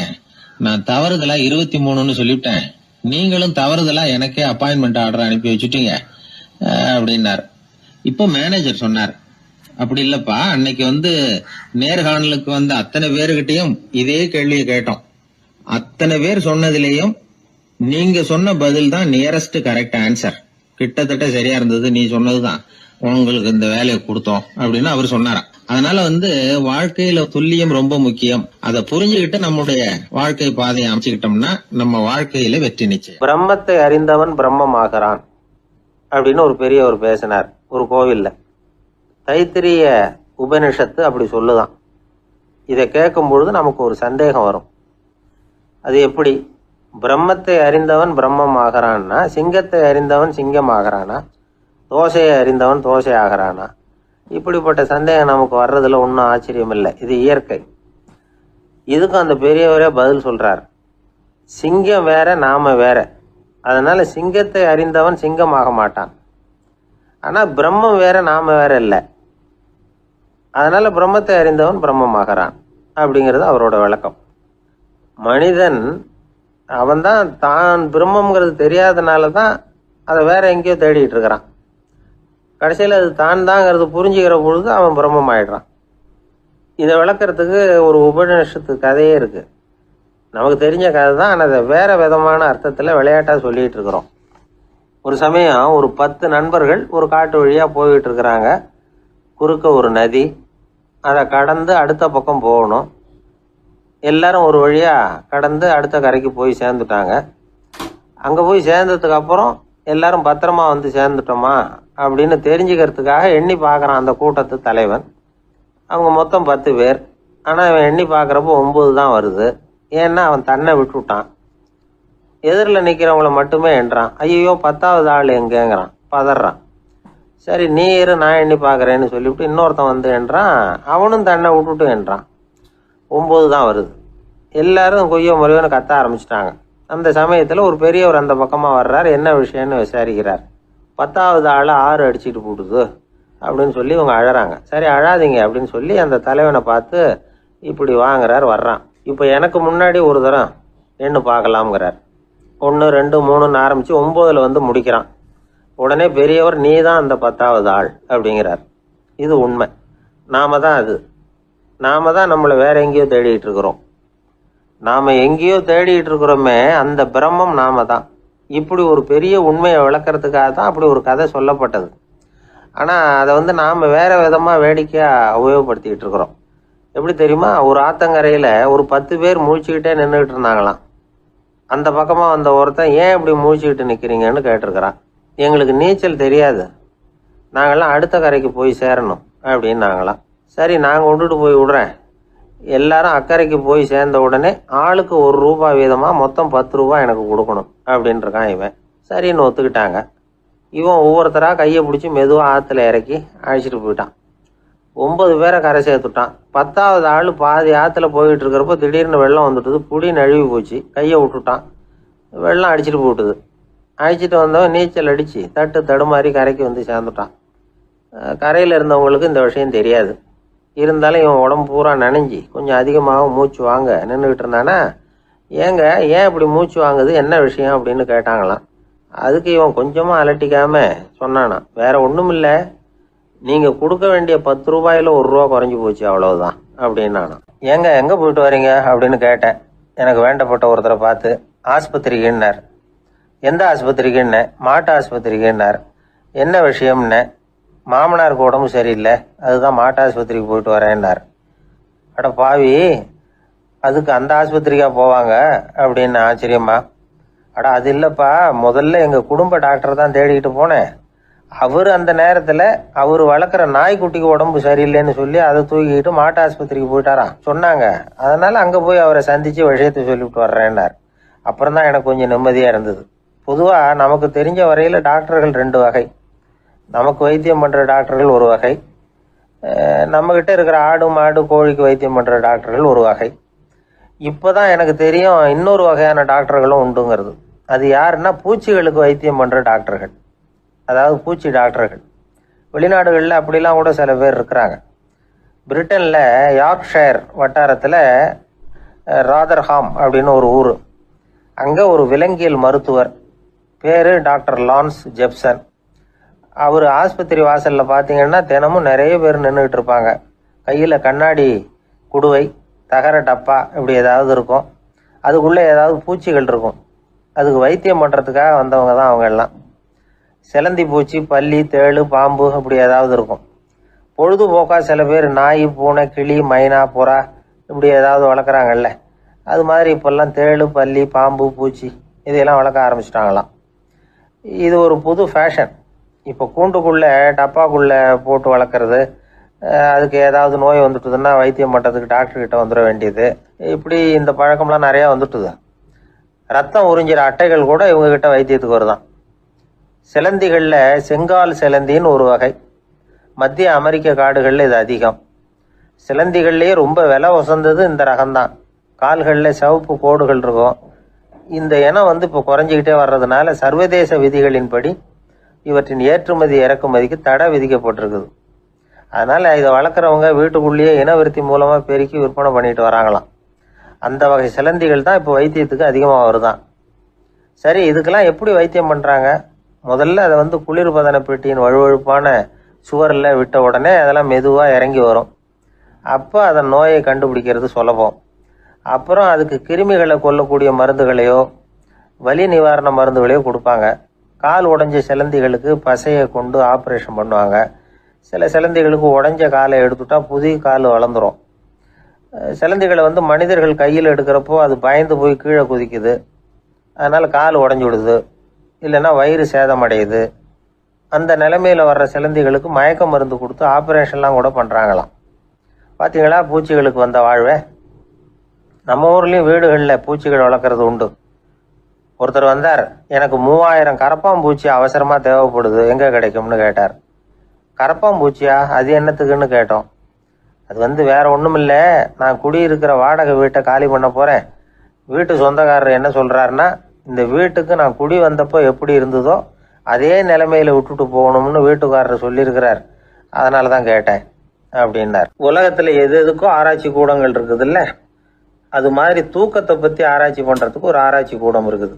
அப்படி ஆராய்ச்சி பண்ணணும்னா அதுக்கு மூழ்கிக்கிட்டு இருக்கணும்ல, அதனால தான் அந்த ஆராய்ச்சி கூடம் இங்கே இல்லை. அமெரிக்காவில் பாஸ்டன் பல்கலைக்கழக மருத்துவமனையில் அது இருக்குது. அங்கே தூக்கத்தை பற்றி பல விதமான ஆராய்ச்சிகள் பண்ணிகிட்டு இருக்கிறாங்க. அந்த ஆராய்ச்சி கூடத்தில் இயக்குனராக இருக்கிற ஒரு நிபுணர், அவர் என்ன சொல்கிறார் தெரியுமா? உங்களுக்கு தூக்கம் வரலையா, நீங்கள் நல்லா தூங்குறதுக்கு தாராளமாக சில யோசனைகளை என்னால் சொல்ல முடியும் அப்படிங்கிறார். யோசனை தானே, காசா பணமாக கேட்டு வச்சுக்கலாமே. உணவு, மனநிலை, தூங்கும் இடத்தோட சூழ்நிலை, படுக்கைக்கு செல்றப்போ உள்ள பழக்க வழக்கங்கள், இது காரணமாக ஒருத்தருக்கு தூக்கம் வராமல் போகலாம்.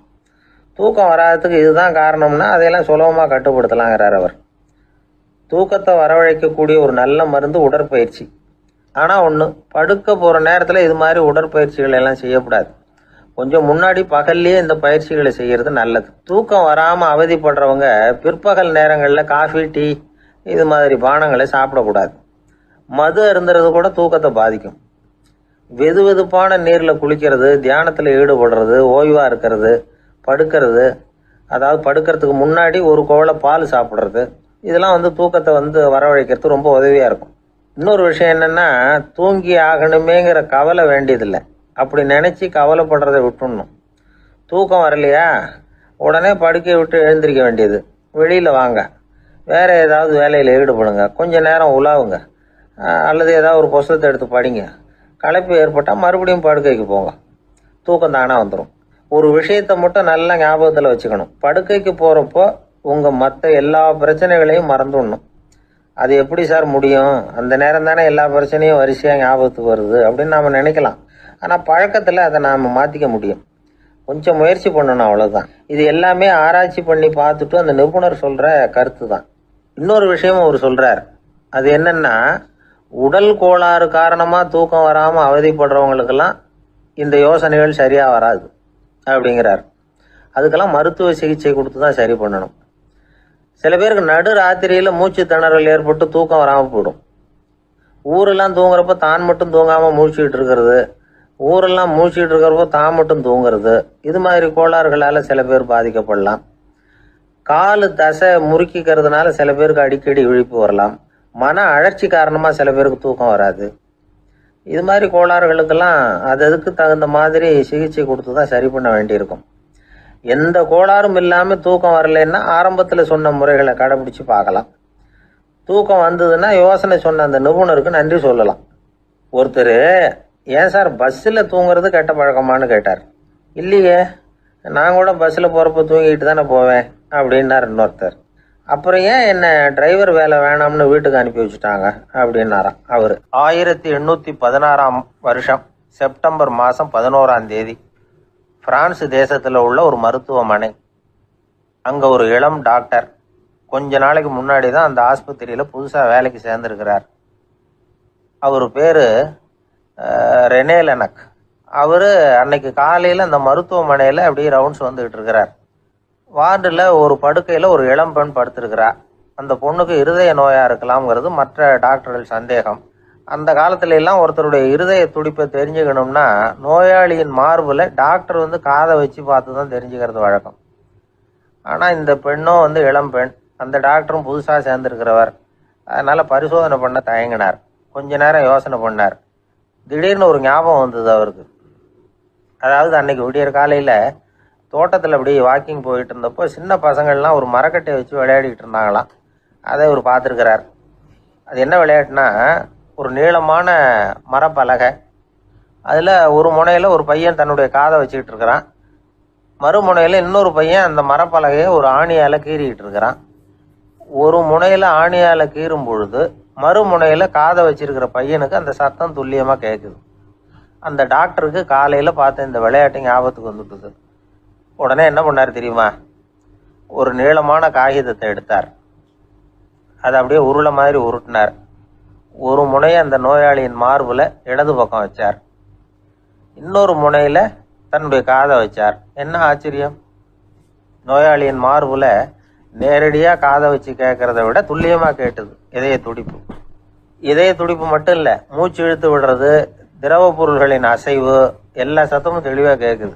கிரேக்க மொழியில் ஸ்டெத்தாஸ் அப்படின்னா மார்பு, ஸ்கோப்பின் அப்படின்னா பார்ப்பதுன்னு அர்த்தம். அதனால் டாக்டர் ரெனே லெனக் தான் கண்டுபிடிச்ச கருவிக்கு ஸ்டெத்தஸ்கோப் அப்படின்னு பேர் வச்சார். அவரே முதல் மாடலையும் செஞ்சார். அளவு ரொம்ப பெருசாக இருந்தது, சுலபமாக எடுத்துகிட்டு போகிறது கஷ்டம், அது அவ்வளோ கஷ்டமாக இருந்தது அது. அதனால் அவரே அதை அப்புறம் 2 பிரிவாக தயார் பண்ணார். இது 2 துண்டையும் டாக்டர் தன்னோட கோட்டு பாக்கெட்டில் வச்சுக்கலாம், தேவைப்படுறப்ப எடுத்து ஒன்றா சேர்த்துக்கலாம். இப்படி தான் அவர் ஆரம்பத்தில் பண்ணார்.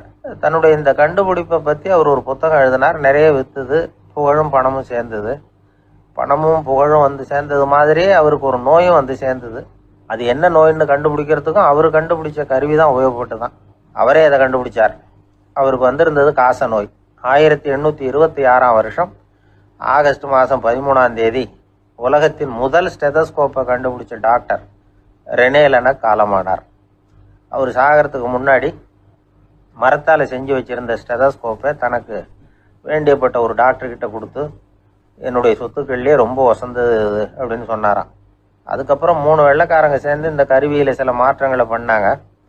ஆனால் 1829 லண்டனில் டாக்டர் நிக்கோலஸுங்கிறவர் ஒரு காதால் இதய துடிப்பை கேட்கறத விட டாக்டர் 2 காதாலையும் கேட்கறது தான் சரியாக இருக்கும் அப்படின்னு ஒரு கருத்தை வெளியிட்டார்.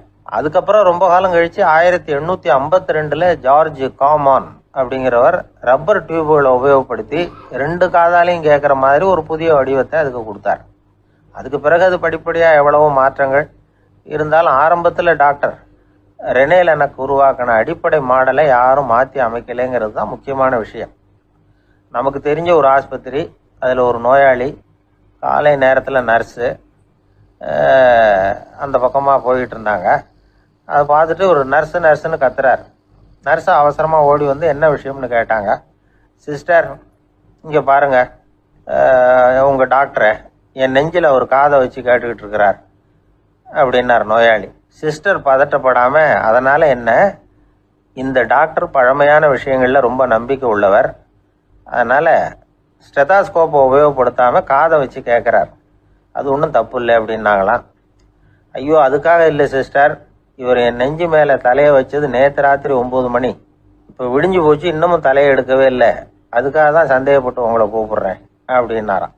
எதிர்காலத்தை நினச்சா எனக்கு ரொம்ப பயமாக இருக்குது சார் அப்படின்னு சொல்கிறவங்க நிறைய பேர் இருக்கிறாங்க. அதாவது பயப்படாத மனிதர்கள்னு யாருமே கிடையாது. ஒவ்வொருத்தருக்கும் ஒவ்வொரு விதமான பயம் இருந்தாலும் ஒட்டுமொத்தமாக பார்க்குறப்போ மனிதனுக்கு 6 விதமான பய உணர்வுகள் வரலாம் அப்படின்னு பெரியவங்க சொல்கிறாங்க. எல்லா விதமான பயமும் இந்த 6 வகைக்குள்ள அடக்கம். அந்த 6 வகை பயமும் 6 எதிரிகள் மாதிரியாம். 6 எதிரிகளையும் புரிஞ்சுக்கிட்டோம்னா போதும், வாழ்க்கையில் சுலபமாக வெற்றி அடைய முடியும்.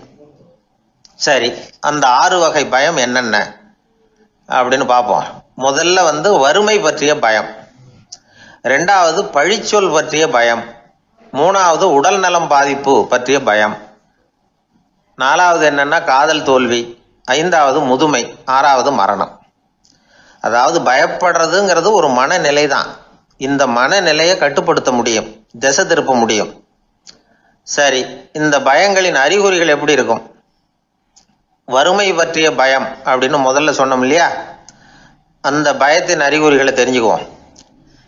எதுலேயும் அக்கறை இல்லாமல் இருக்கிறது, ஒரு குறிக்கோள் இல்லாமல் இருக்கிறது, வறுமையை சகிச்சுக்கிறது, வாழ்க்கையில் கிடைக்கிறது எதுவாக இருந்தாலும் ஆட்சேபனை இல்லாமல் ஏற்றுக்கிறது, மனசாலும் உடம்பாலும் சோர்ந்து போயிருக்கிறது, ஆர்வம், முனைப்பு, கற்பனை திறன் எதுவுமே இல்லாமல் இருக்கிறது. இதெல்லாம் தான் அந்த வறுமை பற்றிய பயத்தின் அறிகுறிகள். அந்த அடுத்தது ஒன்று பார்த்தோமே, பழிச்சொல் பற்றிய பயம். அதாவது அடுத்தவங்க நம்மளை குறை சொல்லி விடுவாங்களோ அப்படிங்கிற பயம். இதுக்கு அறிகுறி என்ன தெரியுமா?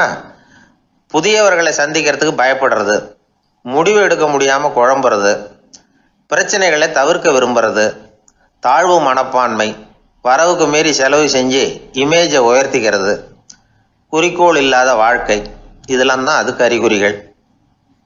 3வது பயம் உடல் நலம் பாதிப்பு பற்றிய பயம், அதாவது நோய் பற்றிய பயம்.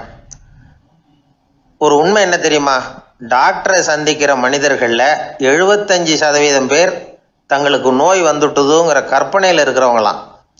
நிஜமாவே நோய் கிடையாது அவங்களுக்கு. இந்த பயத்தின் அறிகுறிகள் என்னன்னா, வியாதிக்கான அறிகுறிகள் தன்னிடம் இருக்கிறதாக நினச்சிக்கிறது, எந்த நேரமும் வியாதியை பற்றியே பேசி பேசி மனசை அங்கேயே வச்சிருக்கிறது, நோய் சம்பந்தமான செய்திகளை படித்து நமக்கு இப்படி ஆயிடுமோ அப்படின்னு வேதனைப்படுறது, இதெல்லாம் தான் அதுக்கு அறிகுறிகள். 4வது பயம் காதல் தோல்வி.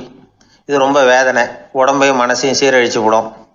ஆண்களை விட பெண்கள் தான் இந்த பய உணர்வில் அதிகமாக பாதிக்கப்படுறாங்க. 5வது முதுமை பற்றிய பயம். 6வது மரண பயம், வயசான காலத்தில் எப்படி சமாளிக்கிறது அப்படிங்கிற பயம்.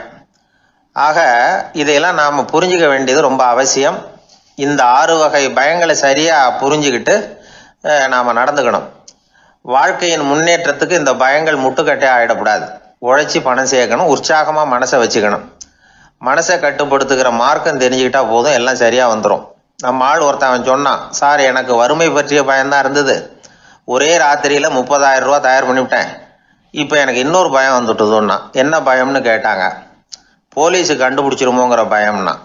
இது இந்த பயத்தில் அடங்காது. அதனால் அஞ்சி அஞ்சி சாவார், அஞ்சாத பொருள் இல்லை அப்படின்னு பாரதி சொன்னார் இல்லையா? அது மாதிரி பயத்தை புரிந்து கொண்டு அதற்கு தகுந்த மாதிரி நம்முடைய வாழ்க்கையை அமைத்து கொள்ள வேண்டும். அப்படி அமைத்து கொள்ளுகிறவர்களுக்கு வெற்றி நிச்சயம். அந்த காலத்துல எல்லாம் படிக்கிறதுங்கிறது எப்படி தெரியுமா? குருகுல வாசம் செஞ்சு படிக்கணும். ஆசிரியருங்கிறவர் ஆசிரமத்தில் இருப்பார்.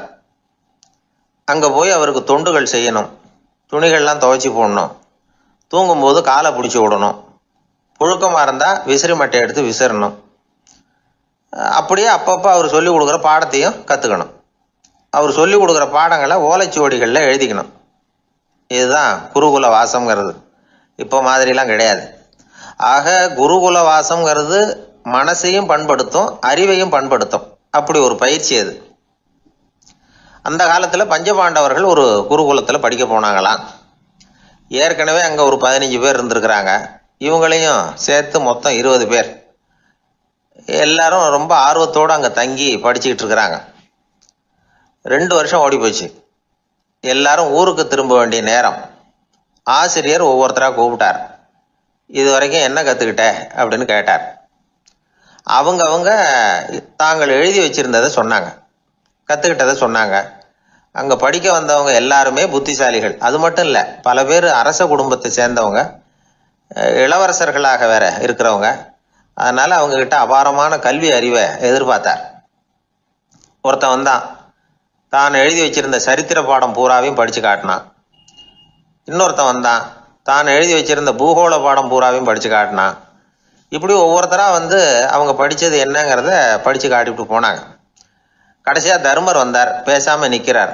தன் கையில் இருந்த ஓலைச்சுவடி கேட்டால் அவர் பிரிக்கவே இல்லை. ஆசிரியர் இவர்கிட்ட தான் அதிகமாக எதிர்பார்த்தார். ஆனால் இவரும் பேசாமல் நின்றுட்டு இருக்கிறார். நீ என்ன கற்றுக்கிட்ட சொல்லு, ஓலைச்சுவடியை பிரித்து படினார் அந்த முனிவர். தர்மர் அசையவே இல்லை. மெதுவாக சொன்னார், ஐயா நான் கற்றுக்கிட்டது ஒன்று தான், அதுதான் வாழ்க்கையில் எனக்கு ரொம்ப முக்கியமான பாடமாக அமையும் அப்படின்னார். என்னது, என்கிட்ட 2 வருஷ காலமாக படிச்சு விட்டு கடைசியில் கற்றுக்கிட்டது ஒன்று தானா அப்படின்னார் முனிவர். அவருக்கு ஒன்றும் புரியல. மற்ற மாணவர்களை விட இவர் பண்புகளில் உயர்ந்தவர், அறிவில் சிறந்தவர், வயசில் முதிர்ந்தவர். இவரே இப்படி சொன்னால் மற்றவங்க நிலைமை என்னத்துக்கு ஆறுது? அவங்க ரொம்பவும் கெட்டு போயிடுவாங்களே அப்படின்னு அவர் யோசனை பண்ணார். தர்மா, நல்லா யோசனை பண்ணி பதில் சொல்லு. 2 வருஷமாக நீ வந்து கற்றுக்கிட்டது என்ன அப்படின்னு தானே நான் கேட்குறேன், அதை கொஞ்சம் யோசனை பண்ணி சொல்லுன்னார் முனிவர் கொஞ்சம் கோபமாக. தர்மர் முகத்தில் எந்த மாறுதலுமே இல்லை. இல்லையா, 2 வருஷமாக நான் கற்றுக்கிட்ட முக்கியமான பாடம் ஒன்று தான்னார். இப்போ அந்த முனிவருக்கு கோபம் அதிகமாக வந்துடுச்சு. ஏன்பா உனக்கு வெக்கமா இல்லையா? உன்னை விட வயசில் குறைஞ்சவங்க எவ்வளவு பாடம் கற்றுக்கிட்டு இருக்கிறாங்க, எவ்வளவு விரிவாக அவங்க படித்து காட்டினாங்க. நீயும் கூட நிறைய குறித்து வச்சிருக்கிற போல இருக்க, அதை ஏன் பிரித்து படிக்கக்கூடாது? அப்படின்னார். ஐயா, நான் சொல்கிறது உங்களுக்கு ஏமாற்றமாக இருந்தால் என்னை மன்னிக்கணும். நான் ரொம்ப முக்கியமாக கற்றுக்கிட்டு இருக்கிறது ஒன்று தான், மற்ற எதையும் சொல்கிறதுக்கு விரும்பலைன்னார். மாணவர்கள்லாம் சிரிச்சுட்டாங்க. முனிவருக்கு கோபம் அளவுக்கு மீறி வந்துட்டு ஓங்கி அரைஞ்சு விட்டார் தருமரை அவர் கன்னத்தில். தருமர் கண்ணை செவந்து போட்டுது, கண்கள் கலங்கி போச்சு. ஆனாலும் அவர் அமைதியை இழக்கலை, தலை குனிஞ்சு நிற்கிறார். இவருடைய புடிவாதம் முனிவருக்கு இன்னும் ஆத்திரத்தை உண்டாக்கி விட்டது. இன்னொரு கன்னத்திலே அரைஞ்சார். எல்லாரும் பயந்து போய் அமைதியாக நின்றுட்டு இருக்கிறாங்க. முனிவர் கத்துறார், அப்படி நீ கற்றுக்கிட்ட அந்த முக்கியமான பாடம் தான் என்ன, அதையாவது சொல்லு அப்படின்னார். ஐயா, அதை மட்டும் ஒரு ஓலைச்சுவடியில் தனியாக குறித்து வச்சிருக்கிறேன், இந்தாங்க, இதை நீங்களே படித்து பாருங்கன்னார். தருமர் ஓலைச்சுவடியை நீட்டினார். முனிவர் அதை வாங்கி பிரித்தார், சத்தம் போட்டு படித்தார். என்ன எழுதியிருக்காருன்னா, எப்படிப்பட்ட சோதனை ஏற்பட்டாலும் நிதானம் இழந்து கோபத்துக்கு ஆளாகக்கூடாது அப்படின்னு. இதுதான் அந்த ஓலைச்சுவடியில் அவர் எழுதி வச்சிருந்தது. அந்த ஒரு கணத்திலேயே முனிவரும் எல்லா மாணவர்களும் தருமரை புரிஞ்சுக்கிட்டாங்களாம். அவர் கற்றுக்கிட்டது ஏட்டு சுரக்காய் இல்லை, வாழ்க்கையில் பயன்படக்கூடிய முக்கியமான அனுபவ பாடம். முனிவர் கண்களில் கண்ணீர். தருமரை அன்போட கட்டி தழுவிக்கிட்டார். அப்புறம் சொன்னார், தர்மா, என்னை மன்னிச்சுரு, நீ மாணவன் இல்லை, ஆசிரியன். நான் இது வரைக்கும் தெரிஞ்சிக்காத அனுபவ பாடத்தை நீ இப்போ எனக்கு கற்றுக் கொடுத்துட்ட அப்படின்னு சொன்னாராம். அதனால நிதானம் தவறக்கூடாதுங்கிறது ரொம்ப முக்கியமான ஒரு செய்தி. ஒரு ஆசிரியர் மாணவனை ஒரு கன்னத்தில் ஓங்கி அரைஞ்சுட்டார். இவன் நிதானம் தவறல, அமைதியாக நின்றுக்கிட்டு இருந்தான். அவர் ஒரு தடவை அரைஞ்சதும் எப்படி உன்னால நிதானம் தவறாமல் இருக்க முடிஞ்சுது அப்படின்னு கேட்டாங்க நண்பர்கள். அவன் சொன்னான், நான் நிதானம் தவறி இருந்தா எங்கள் வாத்தியார் இன்னொரு கன்னத்திலையும் அரைஞ்சிருப்பார், அது அதை விட பலமாக இருக்கும், அதனால தான் நான் அப்படி இருந்தேன் அப்படின்னு நானா. ஆக நாம தெரிந்து கொள்ள வேண்டியது, வாழ்க்கையில நிதானம் தவறாமல் இருக்க வேண்டும். அதுதான் வெற்றியின் ரகசியம். அந்த ஆளை கண்டா ஏன் இப்படி முகத்தை திருப்பிக்கிட்டு வர்றீங்க அப்படின்னு கேட்டார் ஒருத்தர் நண்பர்கிட்ட. எலெக்ஷனில் அவன் எதிர்த்து நின்னவன் சார், என்ன அவங்ககிட்ட நமக்கு என்ன பேச்சுவார்த்தை அப்படின்னாரான் ரொம்ப கோபமாக இவர். சரி, அந்த ஆள் யாருன்னு கேட்டேன். என் கூட பிறந்த தம்பி தான் சார் அப்படின்னார் அந்த கோபம் குறையாமல். அதாவது நம்ம ஊர் நிலவரம் இப்படி, அதாவது அண்ணனும் தம்பியும் எதிர்த்து நிற்பாங்க தேர்தலில், ஒருத்தர் கண்டா பேசிக்கிறது இல்லை. ஆனால் இங்கிலாந்தில் எப்படி தெரியுமா, அங்கே ஒரே மேடையில் போட்டி போடுற 2 வேட்பாளர்களும் பேசுவாங்களாம், பட்டிமன்றம் மாதிரி. ஒருத்தர் முதல்ல எழுந்திருப்பார், நான் இந்த தேர்தலில் வெற்றி பெற்றால் என்னென்ன செய்வேன் அப்படின்னு சொல்லிவிட்டு உட்காருவார். அதுக்கப்புறம் அடுத்தவர் எழுந்திருப்பார், அவர் சொல்லுவார், நான் வெற்றி பெற்றால் இந்த மக்களுக்கு என்னென்ன செய்வேன், இந்த நாட்டுக்கு என்னென்ன செய்வேன் அப்படிங்கிறத சொல்லிவிட்டு உட்காருவார். 2 பேரும் ஒரே மேடையில் பேசுவாங்க. மக்கள் 2 பேர் பேச்சையும் கேட்டுக்கிட்டு ஒரு முடிவுக்கு வருவாங்க. இதுதான் அங்கே உள்ள பழக்கம். இங்கே அப்படி இல்லை. இங்கே ஒருத்தர் பார்த்தா முகத்தை திருப்பிக்கிறது. ஒரு தடவை இது மாதிரி ஒரு கூட்டம் நடந்துகிட்டு இருக்கு அங்கே வெளிநாட்டில் தான். நேரத்துக்கு சரியாக ஒரு வேட்பாளர் வந்து சேரல. இது இங்கிலாந்தில் நடந்த நிகழ்ச்சி. அப்புறம் என்னாச்சுன்னா, ஒருத்தர் வந்துட்டாரு, இன்னொருத்தர் வந்து சேரல. அப்புறம் உடனே அந்த ஒருத்தர் வந்தவர் பேச ஆரம்பிச்சிட்டார். அதாவது அந்த இன்னொருத்தர் சார்பாகவே பேசிட்டாராம். அதாவது அவர் வரல, நான் அவர் சார்பாக நான் பேசிடுறேன். அதாவது அவர் ஜெயிச்சுட்டா அவர் என்னென்ன செய்வார் இந்த நாட்டுக்கு அப்படின்னு சொல்லி அவர் பக்கத்தில் உள்ள நியாயத்தை எடுத்து இவரே சொல்லிட்டாராம். இப்படிலாம் அங்கே நடந்துதான். இது எப்பேற்பட்ட தேர்தல் பண்பாடு பாருங்க. அதனால இன்னொரு விஷயம், இப்போ இங்கிலாந்துலாம் ஓட்டு கேட்குறப்ப வெற்றியா தோல்வியாங்கிறத ஓரளவுக்கு யூகிச்சு விடலாமா. இப்போ ஒரு வேட்பாளர் ஒரு வீட்டுக்கு முன்னாடி போய் நின்று எனக்கு ஓட்டு போடுங்கன்னு கேட்குறாருன்னு வச்சுங்களேன், அதுக்கு என்ன பார்த்து செய்கிறோம், போயிட்டு வாங்க அப்படின்னு சில வீடுகளில் வாசலில் நின்னே சொல்லி அனுப்பிச்சிருவாங்களாம். வேற சில வீடுகளில் எப்படின்னா, வேட்பாளரை வீட்டுக்குள்ளே கூப்பிட்டு காபி சாப்பிட சொல்லி உபசரித்து அதுக்கப்புறம் அனுப்பி வைக்கிறது வழக்கமா. இதில் எந்த வீட்டு ஓட்டு நிச்சயம் தெரியுமா? வாசலில் நின்னே வழி அனுப்பி வச்சுடுறாங்க பாருங்க, அவங்க ஓட்டு நிச்சயம். உள்ளே கூப்பிட்டு காப்பி கொடுத்து அனுப்புகிறாங்க பாருங்க, அவங்க ஓட்டு நிச்சயம் இல்லையா. சரி, அப்புறம் ஏன் அந்த உபசரிப்பு அப்படின்னு கேட்டால் அதுக்கு ஒரு காரணத்தை சொல்கிறாங்க. அதாவது அது ஒரு அனுதாபத்தை தெரிவிக்கிற முறையா. ஐயோ பாவம், நாம் இவருக்கு ஓட்டு தான் போட போகிறதில்ல, எதையாவது செய்வோம், காப்பியாவது சாப்பிட்டு போகட்டும் அப்படிங்கிற எண்ணமா. இப்படி அந்த ஒரு பழக்கம். ஆக அந்த ஊரில் நிறைய காப்பி சாப்பிடணும்னு ஒருத்தர் ஆசைப்பட்டால் தேர்தலில் தோற்று போகிறதுக்கு தயாராக இருக்கணும். ஒரு சமயம் ஒரு ஊரில் தேர்தல் நடந்துதான். ஒரு தொகுதியில் நின்று தோற்று போன ஒருத்தர் கையில் ஒரு துப்பாக்கியோட ஊருக்குள்ளே சுற்றிக்கிட்டு இருந்தாராம். ஒரு போலீஸ்காரர் அவரை பார்த்துட்டு சந்தேகப்பட்டிருக்கார். அதனால் அவரை தடுத்து நிறுத்தி, என்ன இது துப்பாக்கியோட சுற்றுறீங்களேன்னு விசாரிச்சிருக்கார். இதுக்கு அவர் சொன்னாராம், சார், இந்த தொகுதியில் மொத்தம் 1,00,000 வாக்காளர்கள், அதில் எனக்கு 10,000 பேர் மட்டும்தான் எனக்கு ஓட்டு போட்டிருக்கிறாங்க. அப்படின்னா எனக்கு வேண்டாதவங்க இந்த தொகுதியில் 90,000 பேர் இருக்கிறாங்கன்னு அர்த்தம். இப்படி ஒரு சூழ்நிலையில் நான் என்னுடைய பாதுகாப்புக்கு ஆயுதம் இல்லாமல் நடமாடலாமா அப்படின்னு கேட்டாராம். எவ்வளவு எச்சரிக்கை பாருங்க. நம்ம ஊரில் சில பேர் ஓட்டு கேட்குற விதமே தனி. ஒருத்தர் ரொம்ப சாமர்த்தியமாக ஓட்டு கேட்பாராம். அவர் எப்படின்னா, ஒரு வீட்டுக்கு போகிறாருன்னு வச்சுங்களேன், அந்த நேரம் அந்த வீட்டுக்காரரு என்ன செஞ்சுக்கிட்டு இருக்கிறாரோ அதே வேலையை இவரும் கொஞ்ச நேரம் செய்வாராம், அவருக்கு ஒத்தாசையா. அதுக்கப்புறம் மெதுவாக பேச்சு கொடுப்பார், ஓட்டு கேட்பார், இது மாதிரி எலெக்ஷனில் நிற்கிறேன் கவனிக்கணும்னு. அது மாதிரி ஒரு தடவை அவர் போனப்போ அங்கே அவர் என்ன பண்ணிகிட்டு இருக்காரு, வீட்டுக்கு பின்னாடி மாட்டு கொட்டையில் பால் கறந்துக்கிட்டு இருக்கார் ஒரு பசுமாட்டுக்கிட்ட. அந்த வீட்டில் இவர் ஓட்டு கேட்க போனவர் இவர் ஓடி போய் இன்னொரு சொம்பை எடுத்துக்கிட்டு அதே மாட்டுக்கு இன்னொரு பக்கம் போய் உட்காந்துக்கிட்டு இவரும் பால் கறக்க ஆரம்பிச்சிட்டார். எதிர உட்காந்துட்டு இருக்காரு இவர் இந்த பக்கம் உட்காந்துருக்கார். கீழே கொஞ்சம் குனிஞ்சு பார்த்தா ஒருத்தர் முகத்தை ஒருத்தர் பார்க்கலாம். கொஞ்ச நேரம் ஆனதுக்கப்புறம் இவர் மெதுவாக அவர்கிட்ட பேச்சு கொடுத்தாராம், இது மாதிரி நான் எலெக்ஷனில் நிற்கிறேன், நீங்கள் ஓட்டு போடணும், அதுக்காக தான் வந்தேன்னாராம். அது முடியாதுங்களேன்னாராம் அவர். ஏன்னு கேட்டிருக்கார். நான் இந்த வீட்டுக்காரன் இல்லை, நானும் உன்ன மாதிரி ஓட்டு கேட்க வந்தவன் தான் அப்படின்னாராம் அவர். ஒரே ஒரு ஊரில் ஒரு ராஜா இருந்தாராம். அவர் நிறைய சம்பாதிக்கணும்னு திட்டம் போட்டார். தனக்காக சம்பாதிக்கணும்னு நினைக்கல, தன்னுடைய நாட்டுக்காக சம்பாதிக்கணும் அப்படின்னு நினைச்சார். அரசாங்க கருவூலத்தில் கையிருப்பு குறைச்சலாக இருந்தது. மக்கள்கிட்ட வரி விதிச்சாகணும், வேற வழி இல்லை. ஆனாலும் அந்த ராஜா மக்கள் கஷ்டப்படக்கூடாது அப்படின்னு நினைக்கிறவர்.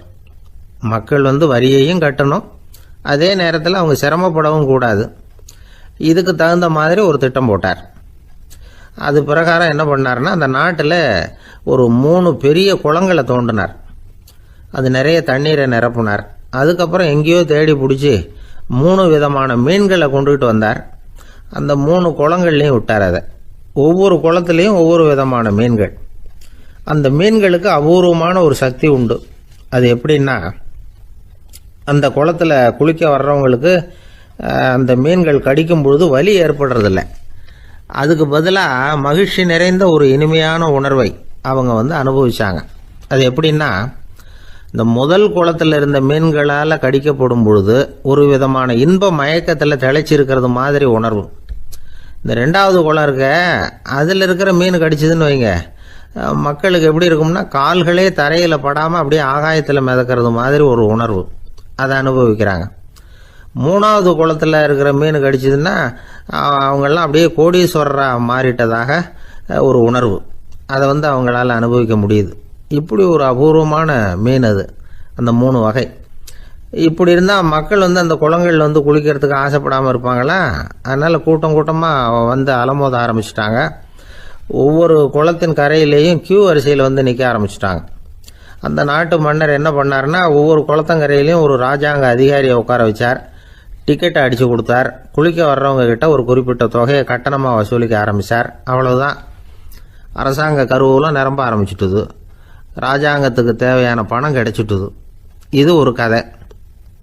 இதை பற்றி என்ன நினைக்கிறீங்க? அதாவது மக்களுக்கு சுமை தெரியாமலே வரி வசூல் பண்ணுறது நல்லது தானே அப்படின்னு நினைப்பீங்க. ஆனால் இன்றைக்கும் உலகத்தில் பல அரசாங்கங்கள் இதே மாதிரி 3 குளங்களை வெட்டி வச்சிருக்குது. மக்களும் அதில் குளிச்சுக்கிட்டு தான் இருக்கிறாங்க. அது எப்படிங்கிறீங்களா? அந்த முதல் குளம் தான் சினிமா தியேட்டர். அதில் குளிக்கிறவங்க தான் ஒரு விதமான இன்ப மயக்கத்தில் திளைச்சிருக்கிறது மாதிரியான உணர்வை அனுபவிக்கிறவங்க. 2வது குளம் தான் சாராய கடை. இந்த குளத்தில் குளிக்கிறவங்க தான் கால்களே தரையில் படாமல் ஆகாயத்தில் மிதக்கிறது மாதிரி உணர்வை அனுபவிக்கிறவங்க. 3வது குளம் லாட்ரி டிக்கெட். இதில் குளிக்கிறவங்க தாங்கள் அப்படியே கோடீஸ்வரர்களாக மாறினது மாதிரி ஒரு உணர்வு, அதை அனுபவிக்கிறவங்க. இன்றைக்கி பல நாடுகள் இந்த குளங்களை பயன்படுத்திக்கிட்டு தான் வராங்க. ஒரு பூவில் வண்டு உட்காருது, அதில் இருக்கிற தேனை வண்டு எடுக்குது. இந்த சமயத்தில் அந்த பூவுக்கு வலிக்குமா? அதுக்கு வலிக்கிறது இல்லை. அந்த பூவோட மலர்ச்சியும் வளர்ச்சியும் குன்றி போகிறதும் கிடையாது. ஒரு ராஜா மக்கள்கிட்ட வரி வசூல் பண்ணும் பொழுது மக்களுக்கு சிரமமும் தெரியக்கூடாது, அதே நேரத்தை அதனால் அவங்க வாழ்க்கையும் கெட்டு போயிடக்கூடாது. அது மாதிரி வரி வசூல் பண்ணணுமா. இது காளிதாசனின் ரகுவம்சத்தில் காணப்படுகிற ஒரு கருத்து. ஒரு சின்ன குழந்தை தவறுதலாக ஒரு 25 காசு நாணயத்தை மூழ்கி விட்டுது. காசு வயத்துக்குள்ளே போயிட்டுது. அந்த குழந்தையோட தாய் உடனே குழந்தைய தூக்கிட்டு ஆஸ்பத்திரிக்கு புறப்பட்டாங்க. அப்போ அந்த பக்கமாக ஒருத்தர் வந்தார் தெருவில். என்ன விவரம்னு கேட்டார். இவங்க சொன்னாங்க, குழந்தை காசை முழுங்கிட்டுது, அதுதான் அவசரமாக ஆஸ்பத்திரிக்கு தூக்கிட்டு ஓடுறேன் அப்படின்னாங்க. அவர் சொன்னார், கவலைப்படாதம்மா, உடனே இப்படி கொடுங்க குழந்தைய அப்படின்னு கையில் வாங்கினார். ஒரு கையில் அந்த குழந்தையோட கால் 2ஐயும் பிடிச்சி தலைகீழாக தூக்கி பிடிச்சார். இன்னொரு கையால் அந்த குழந்தையோட வயத்தில் குறிப்பாக ஒரு இடத்துல அப்படியே தேடி அந்த சுட்டு விரலால் ஒரு இடத்துல பொட்டுன்னு தட்டினார். உடனே காசு அந்த குழந்தையோட வாய் வழியாக வெளியில் வந்து விழுந்துட்டுது. காசை எடுத்துக்கிட்டு இந்தாங்கம்மா உங்கள் குழந்தை அப்படின்னார். ரொம்ப நன்றிங்க, நிச்சயமாக நீங்கள் ஒரு டாக்டராக தான் இருக்கணும், என்னுடைய யூகம் சரிதானே அப்படின்னாங்களாம் அந்த அம்மா. அதுக்கு அவர் இல்லைங்க, நான் ஒரு இன்கம் டேக்ஸ் ஆஃபீஸர், வருமான வரி அதிகாரி அப்படின்னு சொல்லிவிட்டு போனாராம். ஒரு ஆள் இருந்தார், விலங்குகள் பேரில் அவருக்கு ரொம்பவும் பிரியம். அதனால் தன்னுடைய வீட்டில் ஒரு நாயை வளர்த்தார். அதே மாதிரி கழுதையையும் வளர்த்தார். அந்த கழுதை அவர் வீட்டு கொல்லை பக்கத்தில் நின்றுக்கிட்டு இருக்கும். ஏதாவது பொதி சுமக்கிற வேலை இருந்ததுன்னா அதை கவனிச்சிக்கும். அந்த நாய் வீட்டுக்குள்ளே இருக்கும். நாய்க்கு அந்த வீட்டில் ராஜ உபசாரம் தான். அதுக்கு அந்த வீட்டில் ஏகப்பட்ட மரியாதை. குளிக்கிறதுக்கு தனியாக சோப்பு, 2 வேளையும் பால், பிஸ்கட்டு, மத்தியானம் சாப்பாடு. அதுக்கு ஏதாவது உடம்பு சரியில்லைன்னா உடனே ஆஸ்பத்திரி வைத்தியம். ரொம்ப கொடுத்து வச்ச நாய். அந்த வீட்டு தலைவர் வெளியில் அப்படி நடைப்பயிற்சி போனால் கூடவே இதுவும் போகும். அவர் மட்டும் தனியாக எங்கேயாவது வெளியில் போயிட்டு வந்தால் வீட்டுக்கு வந்த உடனே அந்த நாய் அவர்கிட்ட ஓடி வரும். அப்படியே எழும்பி முன்னங்கால் 2ஐயும் அவர் தோள் மேலே போட்டுக்கும். அவர் சிரிச்சுக்கிட்டே தலையில் செல்லமாக தட்டுவார். அவர் ஈசி சேரில் சாஞ்சிக்கிட்டு டிவி பார்ப்பார், பேப்பர் படிப்பார். அப்போலாம் அந்த நாய் அவருடைய காலடியில் படுத்துக்கும். அப்போ கூட அவர் தலையை செல்லமாக தடவி கொடுப்பார். அந்த நாய் படுக்கிறதுக்குன்னே ஒரு மெத்தை, சில சமயம் அது அங்கே இருக்கிற மேஜை நாற்காலி மேலே கூட ஏறி விளையாடும், சோபாவில் ஏறி உட்காந்துக்கும். இவ்வளவு செல்வாக்காக வளர்ந்தது அந்த நாய். இதையெல்லாம் அந்த கழுதை பார்த்துக்கிட்டே இருக்குது கொல்லை பக்கத்தில் இருந்து.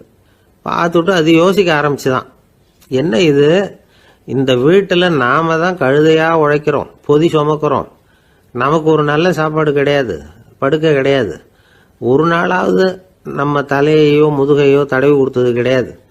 ஆனால் அந்த நாய் இந்த வீட்டுக்காக ஒரு துரும்ப கூட அசைச்சதில்லை. அதை போய் இந்த வீட்டில் உள்ளவங்க இப்படி தலையில் வச்சு தாங்குறாங்களே அப்படின்னு யோசிச்சுதான் அந்த கழுதை. ரொம்ப நேரம் யோசிச்சுவிட்டு அதுக்கப்புறம் ஒரு முடிவுக்கு வந்திருக்குது.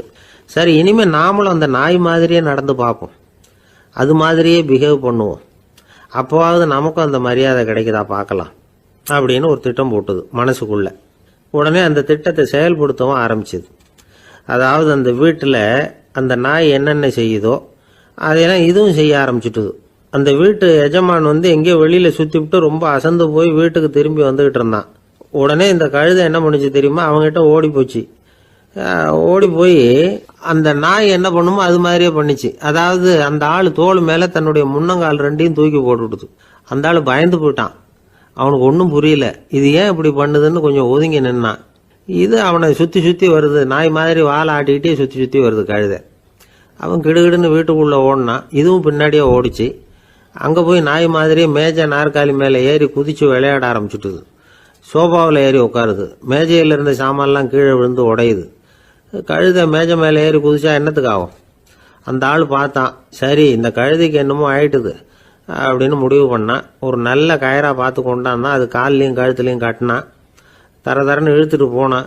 அடித்து கொல்லை பக்கத்தில் கட்டி போட்டுட்டான். அண்ணா ஆகாரம்